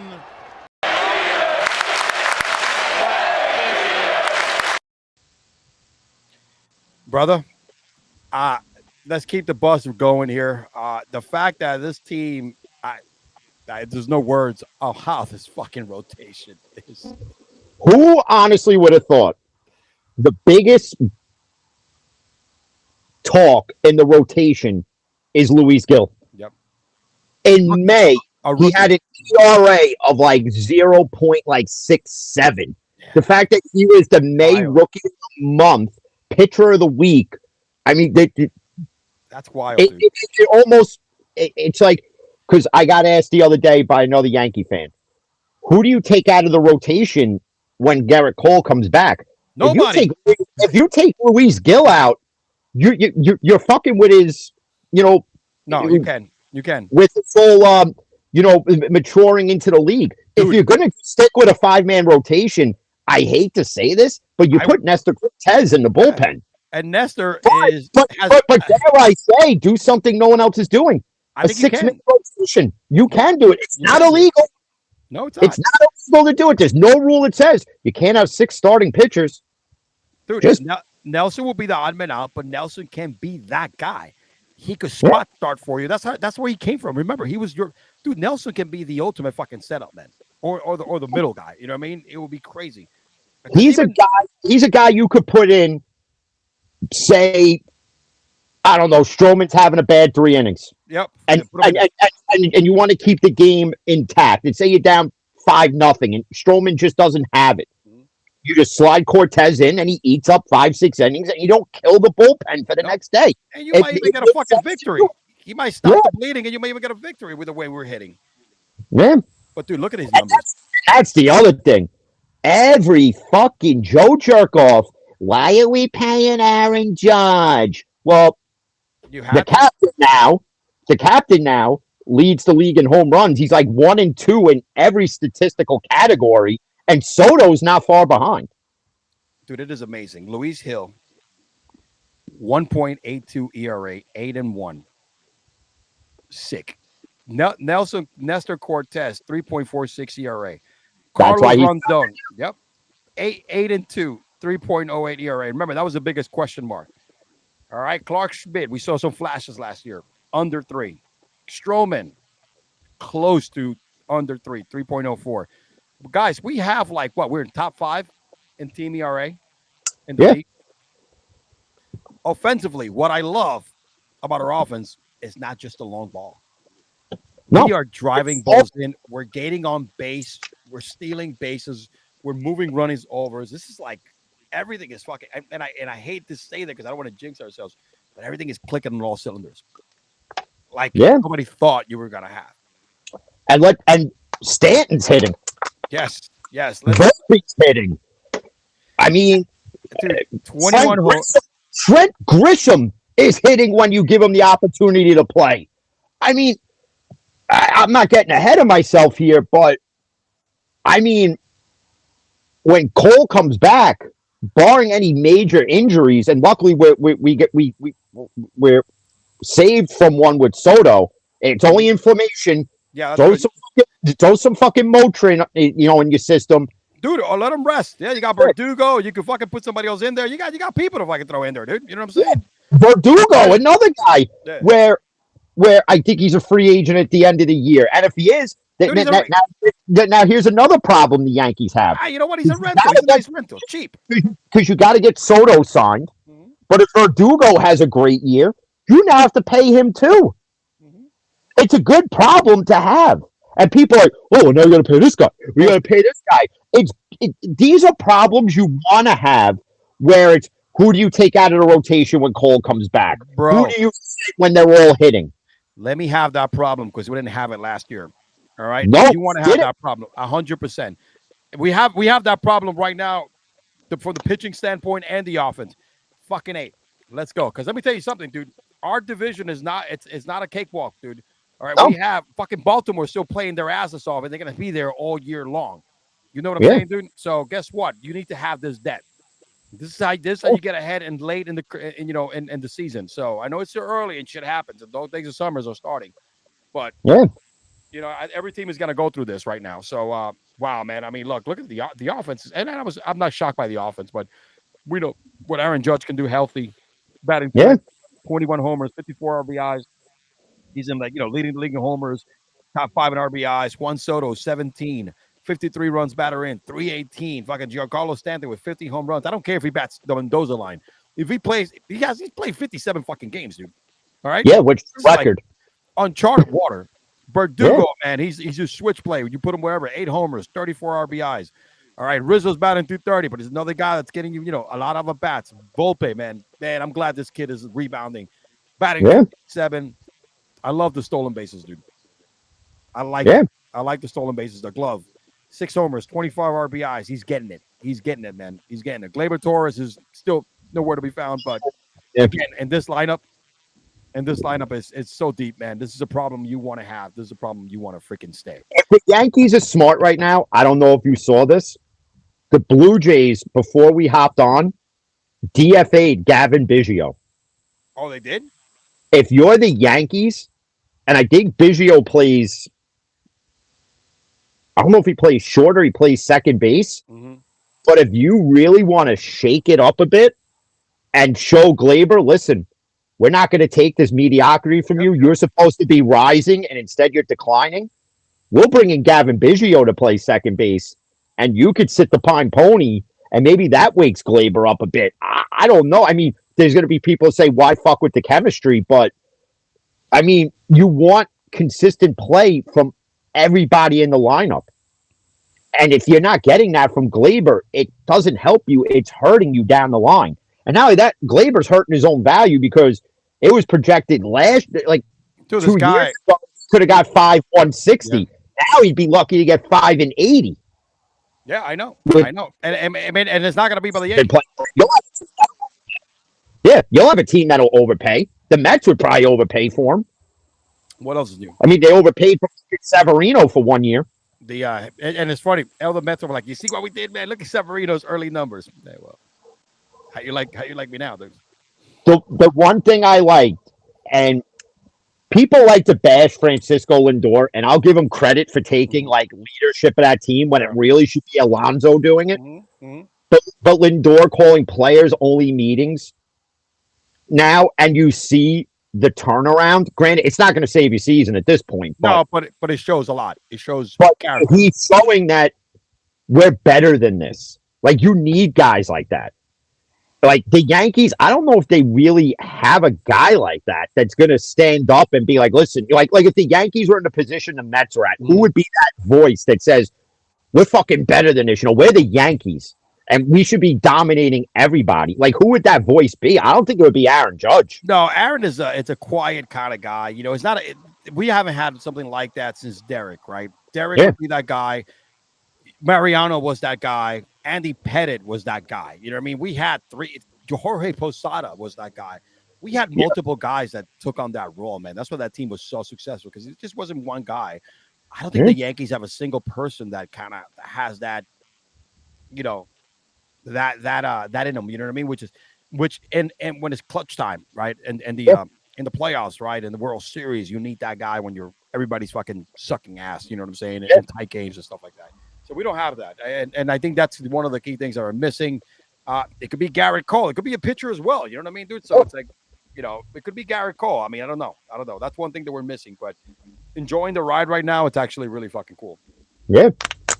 They're actually, to me right now, best in mid-baseball. The pitching's overachieving. Oh, absolutely. Dude, no, absolutely. Because even when they said Cole would be out till like mid-June, whatever it was, said leave him out. I'm sitting there going, as long as you can get 5-6 solid innings, give up no more than say 2-3 runs, this team could still win. They're doing that. Like last year, like the last game against the Giants before they came back home to destroy the Twins. In that last game, they were down and fought and clawed their way back. You didn't see that with 23's team. You're seeing that with this year's team. And part of that is because you have Juan Soto. You have Verdugo. You have these guys that are like, no, we're not just going to lay down and just lose this game. We're going to win, even if it's by me doing everything we're going to win somehow, some way. So I don't see how at the end of this year you let Soto just walk. No, Or- it's gonna be tough, man. No, You- he's gonna. He's. people- I hope he doesn't request fucking Ohtani money like the rumors are, man, because that's gonna be way too fucking much for Soto. But I don't know. Look, I'm from the school that let's focus now, and if we win a fucking World Series, let's talk about it. Yeah. But the thing is, like, what people fail to realize, if you look at the history of every extension that has been offered to Juan Soto, yeah, he declined every single one of them. He wants to. I honestly think he wants to be the first $1 billion player. The guy declined $500 and something million, dude. Yeah, because he didn't want the fucking 15-year deal. Well, Ohtani took it. It was fine for him. Mm-hmm. I mean, if he gets Ohtani money, if Soto's smart, he does the same thing Ohtani did. Defer more than 3/4 of it till you'll be getting paid till you're fucking dead. Yeah, I mean, I'm telling you, bro, they will make. I mean, right now the Bobby Bonilla contract is a fucking game of dominoes compared to any of these two guys that are going to do that. And let me tell you something: it's smart for Soto to do it because he'll save so much money. Yeah. From a tax standpoint, like Ohtani is, because remember, you could claim that money wherever else. It doesn't have to be from New York. So if you decide to retire and your homestead is Florida, where there's no state tax, Tennessee, Texas, bro, you're getting that money, bro, without any other state taxes. So it makes a whole lot of sense, bro. Yeah. There's a reason why a lot of guys go play in those fucking cities. Yep. I mean, you can't fault them for that. Absolutely, man. The Yankees are doing their thing, baby. Taxes. You get hammered in taxes here in the lovely state of New York. Dude, New York and California have completely fucking overdone the tax. And the funny thing is that if you were getting something for it, you're not. No. It's a fucking shithole, dude. Because where's all this tax money going? I'll tell you where it's going. It's going into the politicians' pocket. It ain't going into fixing the fucking roads or building shelters for the homeless so they're not sleeping on subway fucking platforms with fucking master splinter rats sleeping under them. Yep. You know, like, it's not gonna. Not that I want to get political, but no, paying all the immigrants all this money. But by the way, they had a protest the other day in New York City. If you heard that, saying that they want to abolish ICE. Anyway, let's get. I don't want to get. If I start getting politics, bro, shit's gonna get ugly, bro. And then shit's gotta get bad. Good point. Good point by River Sports. Nats and Padres didn't want to trade him. Only Yankees can afford him, which makes sense. Well, remember, the Dodgers are not going to pay him because they can't pay anybody else. No, they're not going to pay him, so they're out. But I wouldn't be surprised if the owner in Queens opens up the checkbook because, again, for Mets fans out there that are complaining that the season is all shit, your owner came out in the offseason and said, this is pretty much a wash year. Like, we're not going heavy in free agency because 2025 is the year to go heavy with all the free agents that are going to be out there. And that's how they're going to construct their team next year. I mean, I would be pissed if Soto goes to the Mets, but am I going to fucking hate Soto for doing it? Again, you can't get mad at a player for taking the money. Soto is in the right free agent market for himself. I think everybody thought he was stupid back then, but after seeing what Ohtani got, he's actually, and let me tell you something, he's also, he betted on himself, and he's paying off. If he stays healthy and trends like this, dude, this guy's going to be in the MVP talk already. The batting average, the homers, and the RBIs, and then if the Yankees win the fucking World Series, if he wins the World Series, guess what? That value goes up even more. Yeah. So it's the same thing. It's the same thing in football. Mm-hmm. That's like right now, like the Justin Jefferson deal. And we kind of, through the comments, I kind of alluded to it with you and cricket. This now sets the market for Ayuk, Jamar Chase, all these other T. Higgins. It's funny. Brandon Ayuk has got to get more money than he deserves guaranteed because of this market. He's not going to get Jefferson money maybe Jason. He's probably going to get paid as much as Jason Waddle. I mean, as Jalen Waddle. And Jalen Waddle is a way better receiver than Brandon Ayuk. Yeah. Think about it, right? He's got to get Jalen Waddle guaranteed money, most likely, and but not better than Jalen Waddle. And the thing I liked, what Jefferson came out and said, he goes, we weren't going to make this a huge dramatic thing. I wasn't going to do a sit-in. I wasn't going to do any of this. Wasn't going to take to social media. We just wanted to get the deal done as fast as possible so I could be out there with my teammates. Whether a deal was done or not, I was still playing. And he said that for a reason. He said that to all the other free agent wide receivers that'll be out there. Do it the way I did it, and you'll get paid. Don't hurt your value by being a spiteful fuck. That's what he pretty much told you. And Minnesota was in position to offer him the richest wide receiver contract. Number one, he deserves it. Number two, they're not paying a quarterback a ton of money. They got a backup right now that's going to start the season, and they drafted, which they overdrafted, but they drafted the future quarterback. So when you're not paying the quarterback, you got the money to spread it on the positions players. You know what I mean? That's why Kansas City is not paying Justin Jefferson that money, because they're paying Patrick Mahomes the money. Yeah, you know what I mean. That's why you're resigning Kelsey. You know what I mean, with a nice friendly contract, because you're not paying. You're not paying other people. You know this is what you could afford.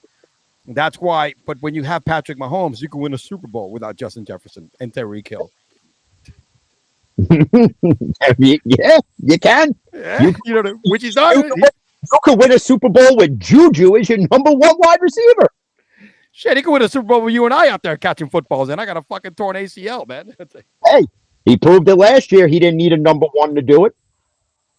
I'm telling you, man. I'm telling you. So that's why I think it's the way football works, right? If you don't have the quarterback to pay, then you pay your best position player.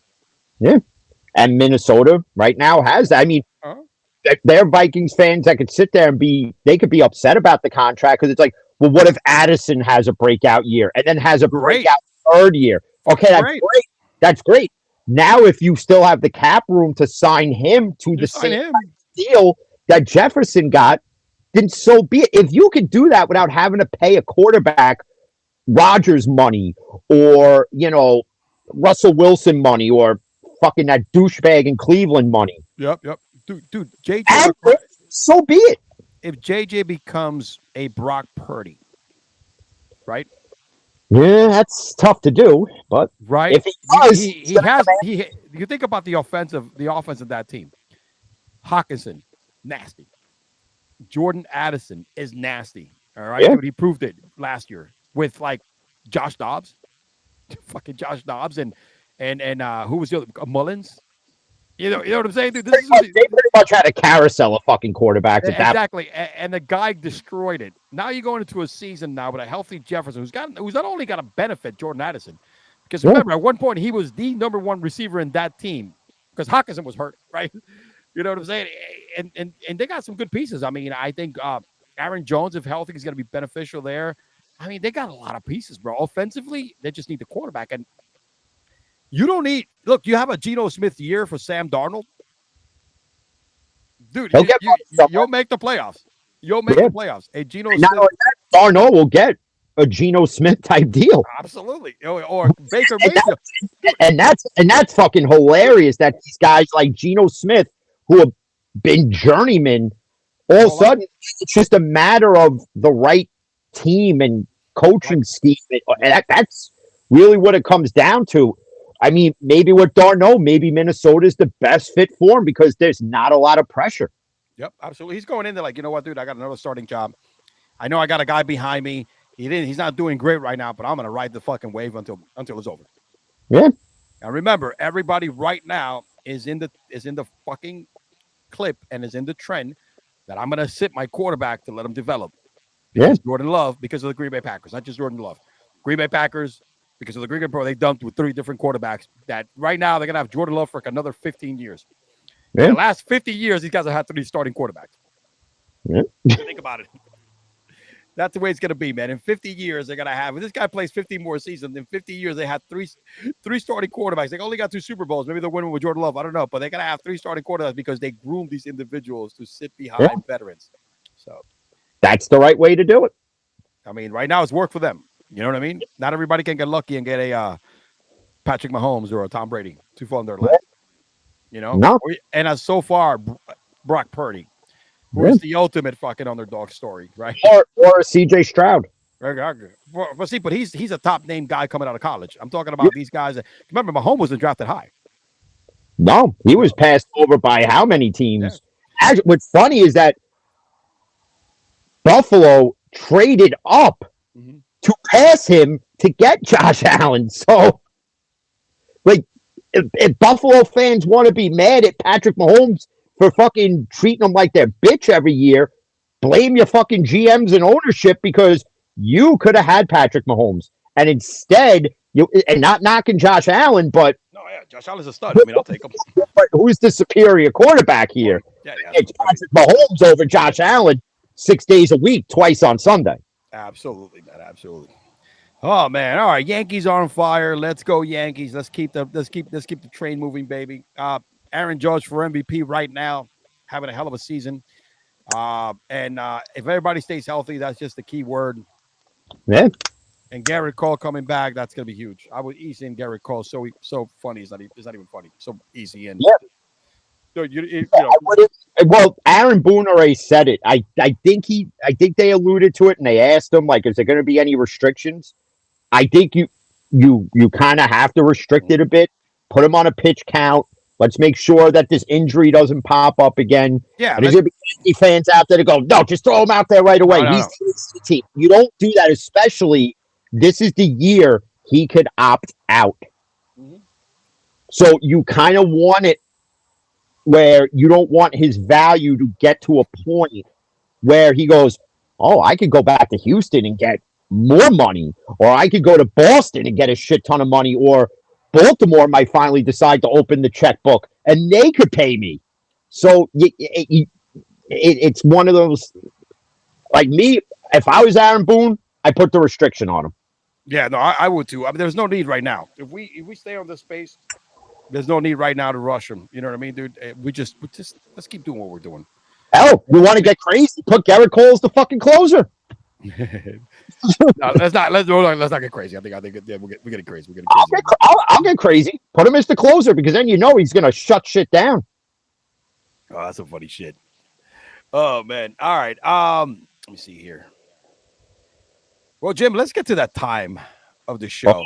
I don't have a dumbass of the week, but I think we have enough juice. Oh, there was one I could have sworn I forgot to send it to you. There was one or two I found earlier. Fuck. Goddamn work gets in the way of all this. I know, shit. man. It's been crazy the last couple of weeks for me as well. You know what I mean? Between vacation and all the stuff that happened at work. So it's like, it's funny. We this right here is going to be a douchebag of the week that I don't think most people expect that you ever have, but I'm not even going to cue the intro, but I am going to cue. Okay, I'm reloaded.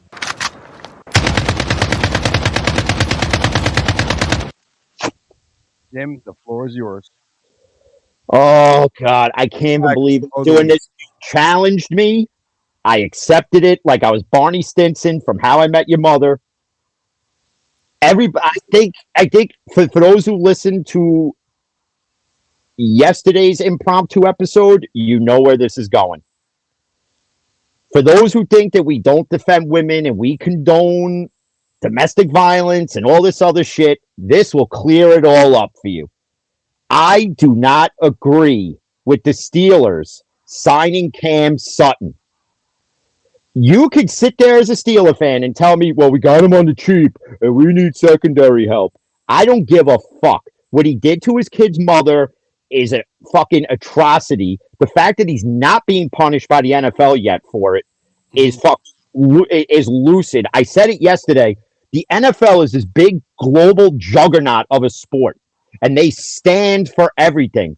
But when it comes to domestic violence, they are nowhere to be found. They sit on their hands and make them numb so they can give each other strangers at night. Okay? And we've seen it with their bullshit punishments of domestic violence. But God forbid you bet a football game and you're on the injured reserve list and you lose a whole season for that. Mm-hmm. The people out there that are accepting this signing from just the on-the-field standpoint, you are downplaying the off-the-field incident. I can't do that. Because when you look at that situation, his kid's mother is somebody's daughter. That's the woman that gave you your children, okay? That carried that child or multiple children. I don't know how many children they have now for 9 months. And you could do that to her. You're a disgusting piece of shit. Wasn't he also on the run on the cops? He was on the run and then eventually turned himself in. He was actually issued a warrant when he was at the practice facility with the Lions. Mm-hmm. They tried keeping him there and he took off. Mm-hmm. So, and you could give me this, well, it went from a felony to a misdemeanor. It doesn't matter. What happened, happened. And it has an everlasting impact. And what it shows me in the character of Cam Sutton is this. You're downplaying it yourself. You could say all the right things. You know, hey, I learned from it, this, that, and the third. If you learned from it, honestly, you wouldn't play this year. And you would go get help that you need. Because the NFL does not take domestic violence seriously. They clearly don't. We've seen it for years. I mean, go back to fucking OJ. Mm-hmm. I mean, they don't take it serious whatsoever. But you'll take everything else serious. Yep. Bet a parlay on a non-football game that was like $20. Yeah. Fucking Jameis Williams fucking lost fucking six games of a season because he bet fucking like Alabama versus like Appalachian State and took the over or whatever it was. Oh, no, you're suspended for 6 games. Calvin Ridley, a year. But like these guys that like beat Greg Hardy, how many 6-game suspensions reduced to 2? Ray Rice, 4 games reduced to 2. Then you honor the guy. Then you honor him. And there was backlash in that. But like the Steelers never do this. Like they don't condone it when they're on the team. But what this shows you is that you're condoning it because he wasn't on the team. And that's not a good look. I'm not the only person who's a Steeler fan that's been blasting this. Mm-hmm. Like, this has been the argument on Twitter for like 3 days now. And the fact that you're telling female Steeler fans to like get over it, who the fuck are you to tell anybody anything? I mean, you have Steeler fans that are diehard Steeler fans that they're like, I'll still watch this team, but I can't root for this guy. I can't root for him either. Like I said Thursday, I don't care if he becomes a Pro Bowl player. You're still a fucking douchebag. You're still a disgusting piece of shit. Like, I really just, I don't comprehend how you could sit here as a fan of this team and justify it. I simply can't. And then there's people like messaging me that are like, oh, well, now they signed Sutton. Bet your stance will change. Well, it's funny. It didn't change before they signed him. It didn't change Thursday. And it didn't change now. But you people out there that are justifying this were the same ones that were destroying Deshaun Watson. And not that I'm defending Watson here, but you had that energy to bash him and criticize him and crucify him, but you don't have it for Cam Sutton. Own your fucking receipt. So if you did it for one, do it for this one. Granted, sexual assault, domestic violence, it's all the same fucking shit because it has a traumatic impact on the person involved or multiple people involved, like in Watson's case. Okay? You know, Cam Sutton's kid's mother now has to think in the back of her mind every time this guy's mad, what's next? Do a wall? Do a TV set? Am I going to get treated like Zach Stacy when he beat the shit out of his fucking girlfriend and she had to record it because the cops didn't take the complaint seriously? Get fucking bent. No, nobody's above the law. No. You know, and again, domestic violence is bullshit. It's close in our hearts. You and I have daughters, right? So, especially OG Rondo, you could go pound sand. You know, remember OG Rondo saying that we both have daughters and we are criticizing what's her name or whatever the case may be. Look. Oh, fuck that clown. I hope you watch right now, OG Rondo, you fucking limp dick, snail dick having face. And there's no room in this world for putting your hands on a woman. I don't care. You know, and in any case, all right, we're stronger, we're bigger, and what was it meant? They were not meant to get their ass, you know, to be abused like that. No. And I'll be honest with you, I see Cam Sutton and I see his wife and I see my daughter. Yeah. And honestly, I'm not rich by any means necessary. I don't have any money, you know. I do well. I work hard. I put a roof over my family's head. But if that was my daughter and that's still alive, I'd probably go to jail. Oh, if I can't do it myself, I'd be getting that. If I cannot do that myself, because I'm older, right? I would pay someone every fucking dime I had to make sure this asshole get the taste of what he put that woman through. Yeah. So. It's one of those, and then like the players coming to the forefront, and I guess maybe listen, everybody deserves a second chance, don't get me wrong. But you have to face a punishment before you get that second chance. So like a guy like Ray Rice, prime example. He admitted to what he did. He admitted he was wrong. Okay? Mm-hmm. And he did things to change himself. And I'll give him credit for that. But as an organization, you can't honor the man. I mean, you have fans that are like, well, they honored him for what he did on the field. Yeah, but the guy on the field and the guy who did that are the same person. They're not different. Like Ray Rice, the football player, is the same person as the guy who assaulted his fiance in the elevator. Mm-hmm. Okay? You people just look at Michael Vick, another prime example. Animal cruelty even is even atrocious. Okay? Look at what he did. And all of you were begging for him to be banned by the NFL. Look at all of you people that got pissed about Colin Kaepernick, who didn't even hit a woman. Mm-hmm. All he did was take a knee. That's all he did.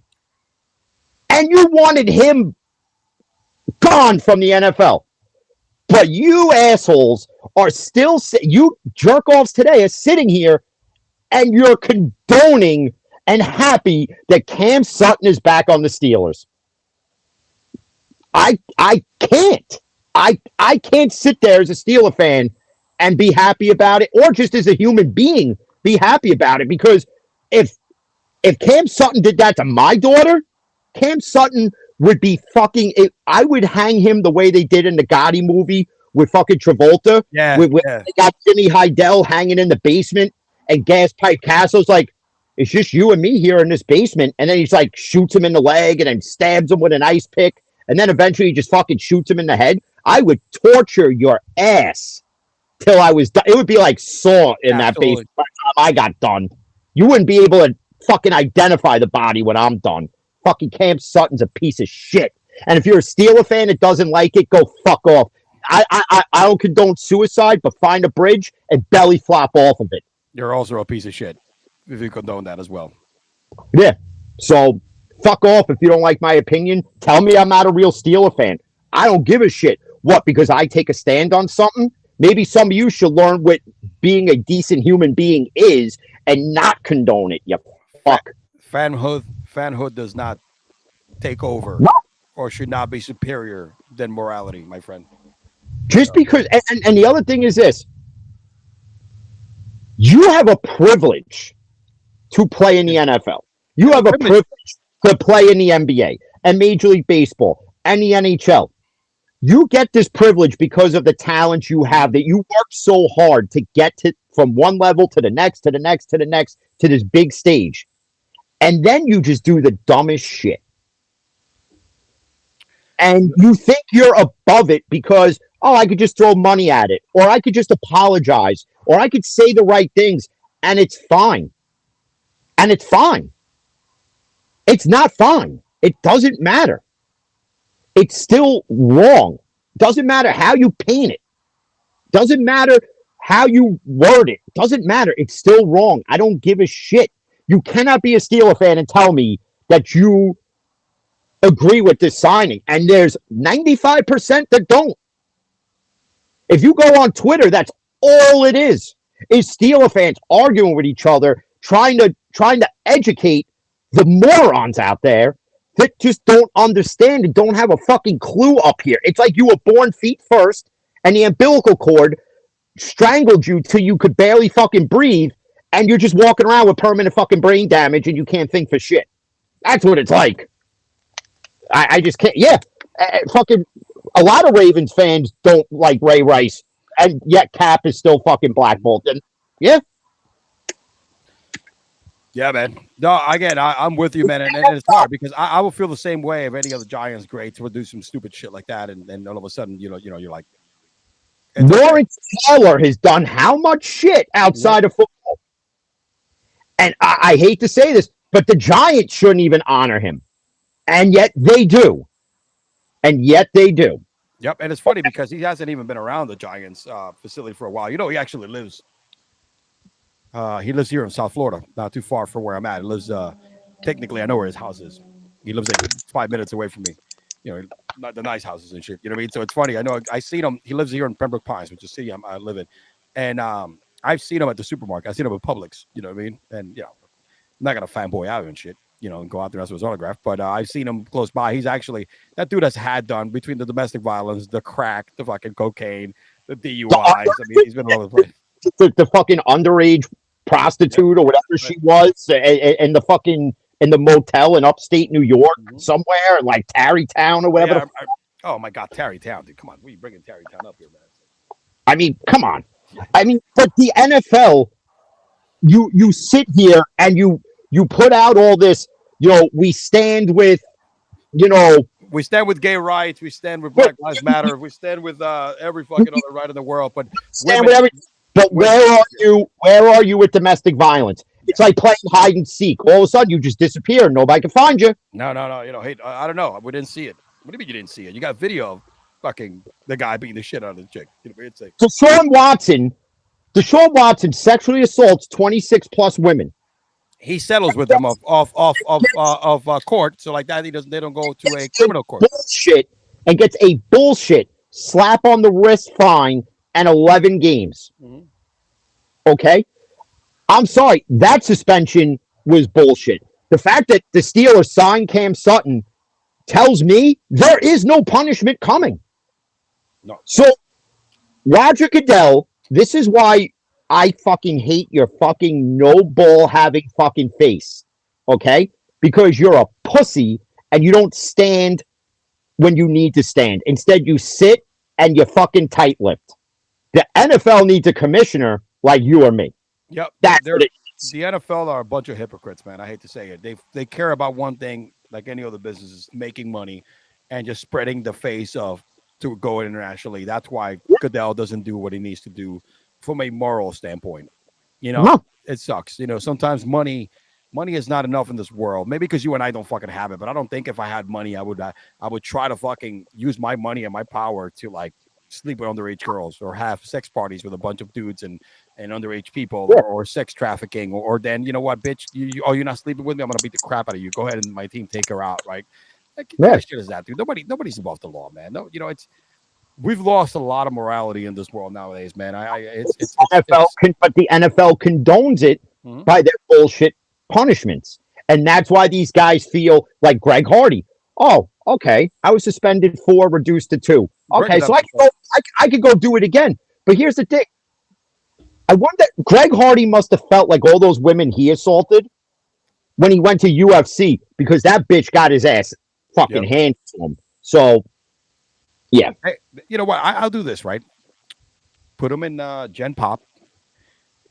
A sentence of like, just a month. Put him in Gen Pop.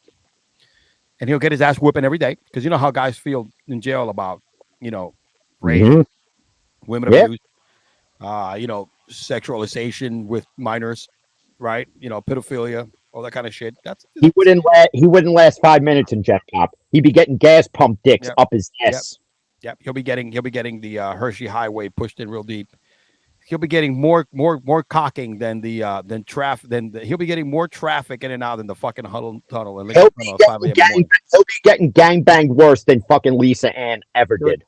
You ever heard of Debbie Does Dallas? It'll be Cam Sutton does fucking Rikers. You know what I mean? It's like, yeah, exactly. All right. Let's move on to a little sweeter note. We all know that fucking Cam Sutton is a piece of shit, and so is Roger Goodell for allowing this bullshit. That's right, motherfuckers. That's how we get down. And if you don't like that, go home and smoke some more crack. And it's time for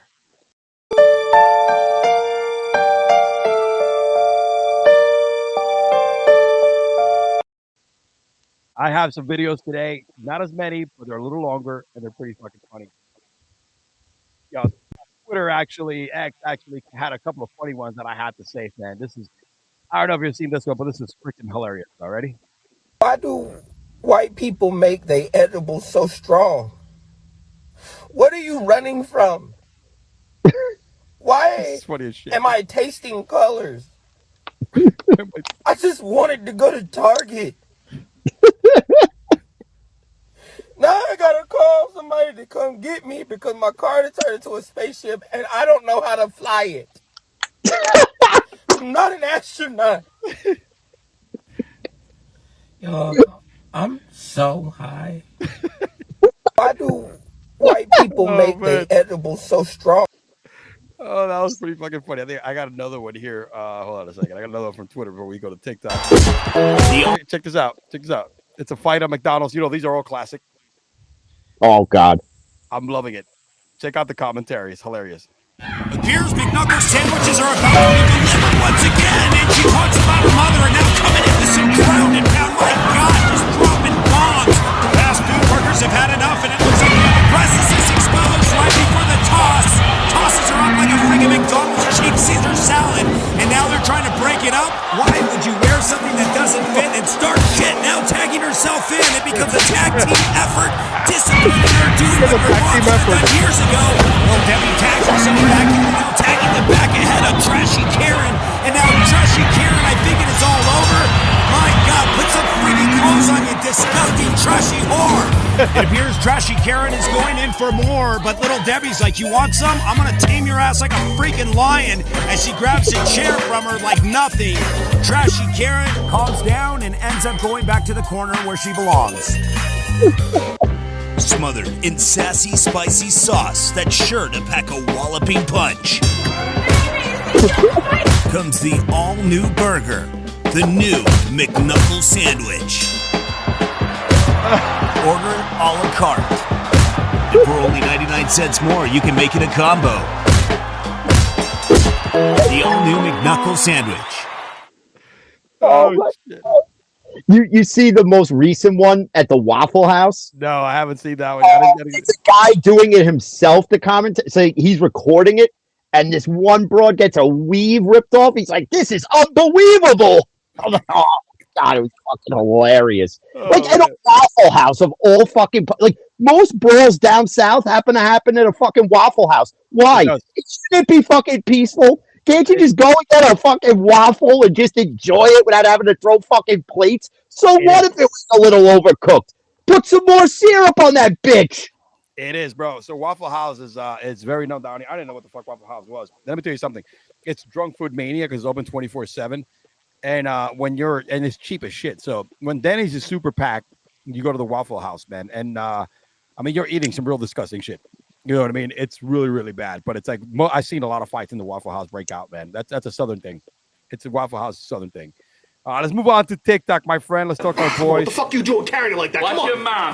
Boys. You're under arrest. Whoa. Why? For what? For all the fucking people he murdered. What murder? He's the best guy around. Now shut your mouth or you'll go too. What? Get him out of here. What murder? Fucking man, right? I like that. Get him out of here. I know this. They're locking me up for looking too good. Come on, hang it down. Bro, what the fuck is going on? Come on, what the fuck you doing? What murder? So this one here is it happens to be a lot of like basketball stuff. Yep. Hey guys, no dribbling in here. No dribbling in here. It's at the top lot and he's busting. What do you guys want? All fired up off a loss. Off a loss, right? Loser buys? Yeah. All right, I'll do an Eastie. I'll take a gladiator. Just want to let you fellas know we got the playoff special going on. We got the Tatum, the Jason Tatum. It's the new sub. You guys want to try it? Yeah, absolutely. I like the high energy, baby. We're winning this year. Two of them? You want two? No, you gotta have like a Paul Pierce or a KG. Oh, this is the 2024 Celtics, so we focus on that. But I think Tatum personally would cook Paul Pierce. That's my bro. He that's killed my him. opinion. With the corner elbow. Stop. But what are you gonna do when Tatum gets it top of the key with the crossover and the step, and it's butter? Yeah, it's butter. It's like he's cool. It's like he's cool. Guys, take it easy, guys. Take it easy. What the fuck? Big ticket, baby. Big ticket. You a little ass boy. What the fuck? What the soft? This generation is soft. Yeah, bro. Generation soft. Honestly, dude, Paul Pierce was tough, bro.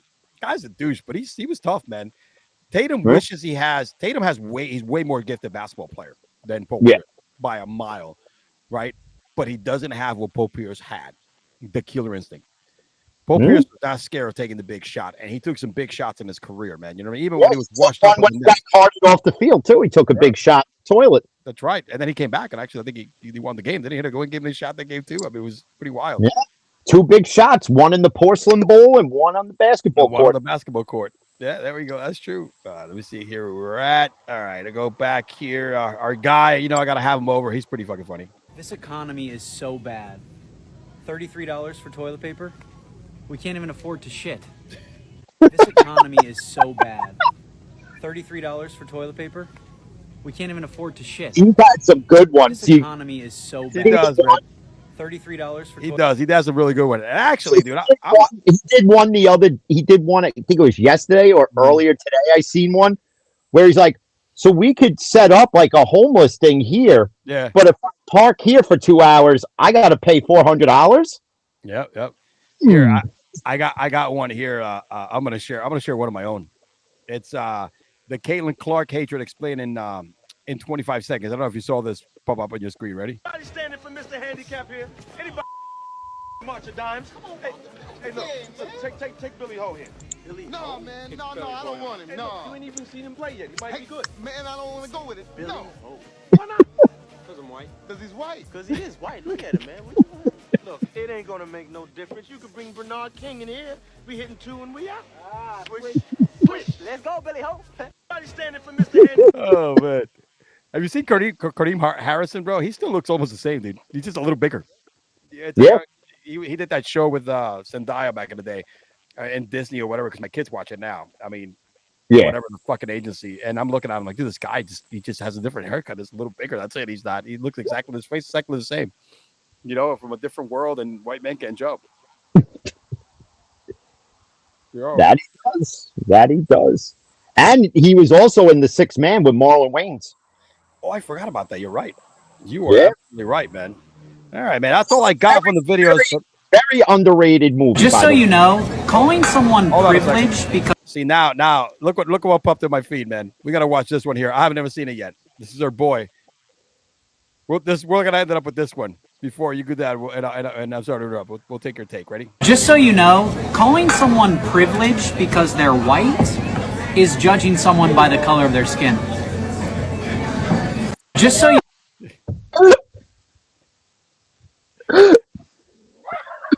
Oh, that's my dog.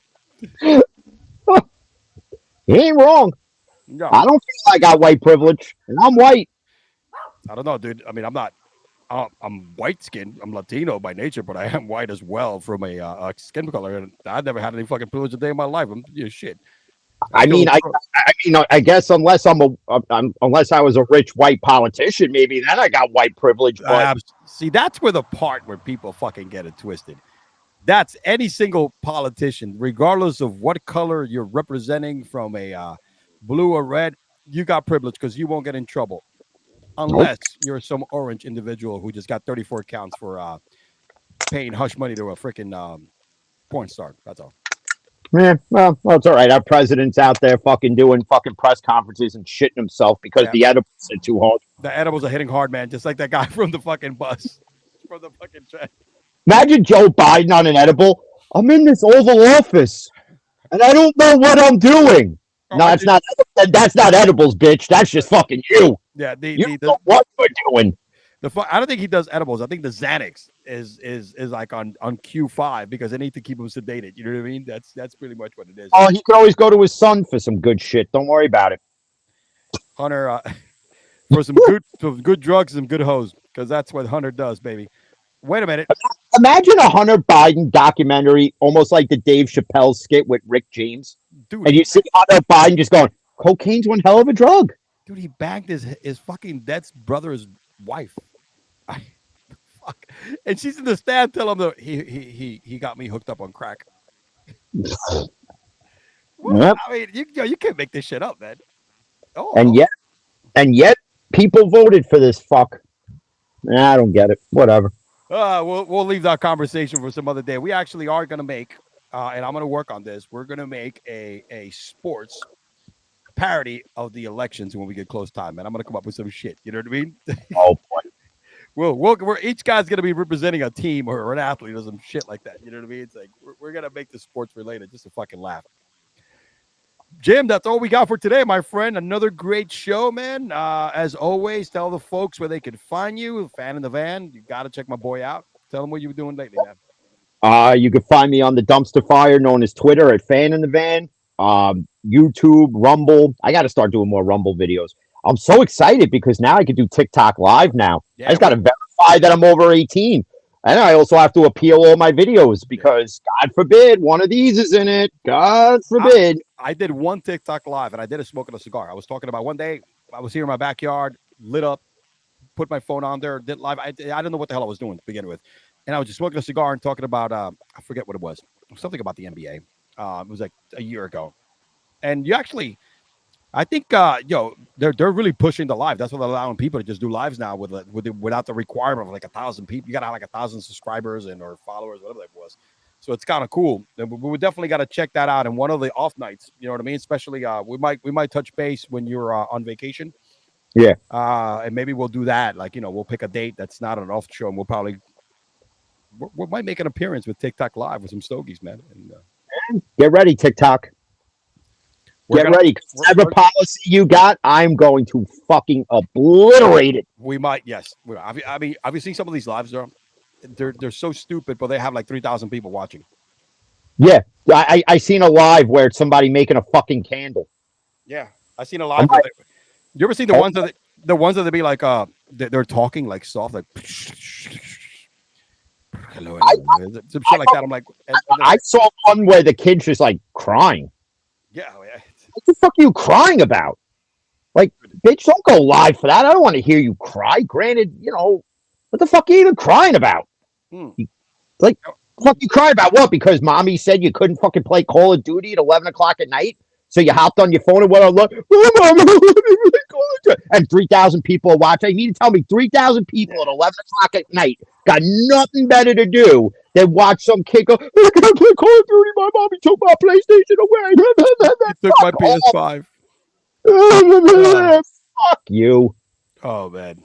Great show, Jim. Great show. And we'll be back in a couple of weeks, and we might be some extra content towards the end of the month. We have some stuff. Jim's gonna be on vacation. I may not be on vacation because my vacation is gonna be in July. But however, I may have some free time. I think the wife's gonna take the kids to the in-laws for about a week and a half. So we might have some. We might be able to give the folks more of what they want. It's more. Tell her take the kids June 26th. It's gonna be around that time. June 26th and on. Take the kids away. So us degenerates can play. All right, guys. We will see you next time on Cigars and Sports. Your boy E-Man from the Average Sports Talk podcast. And, of course, always with Jim from the Fan in the Van podcast. Peace. Peace.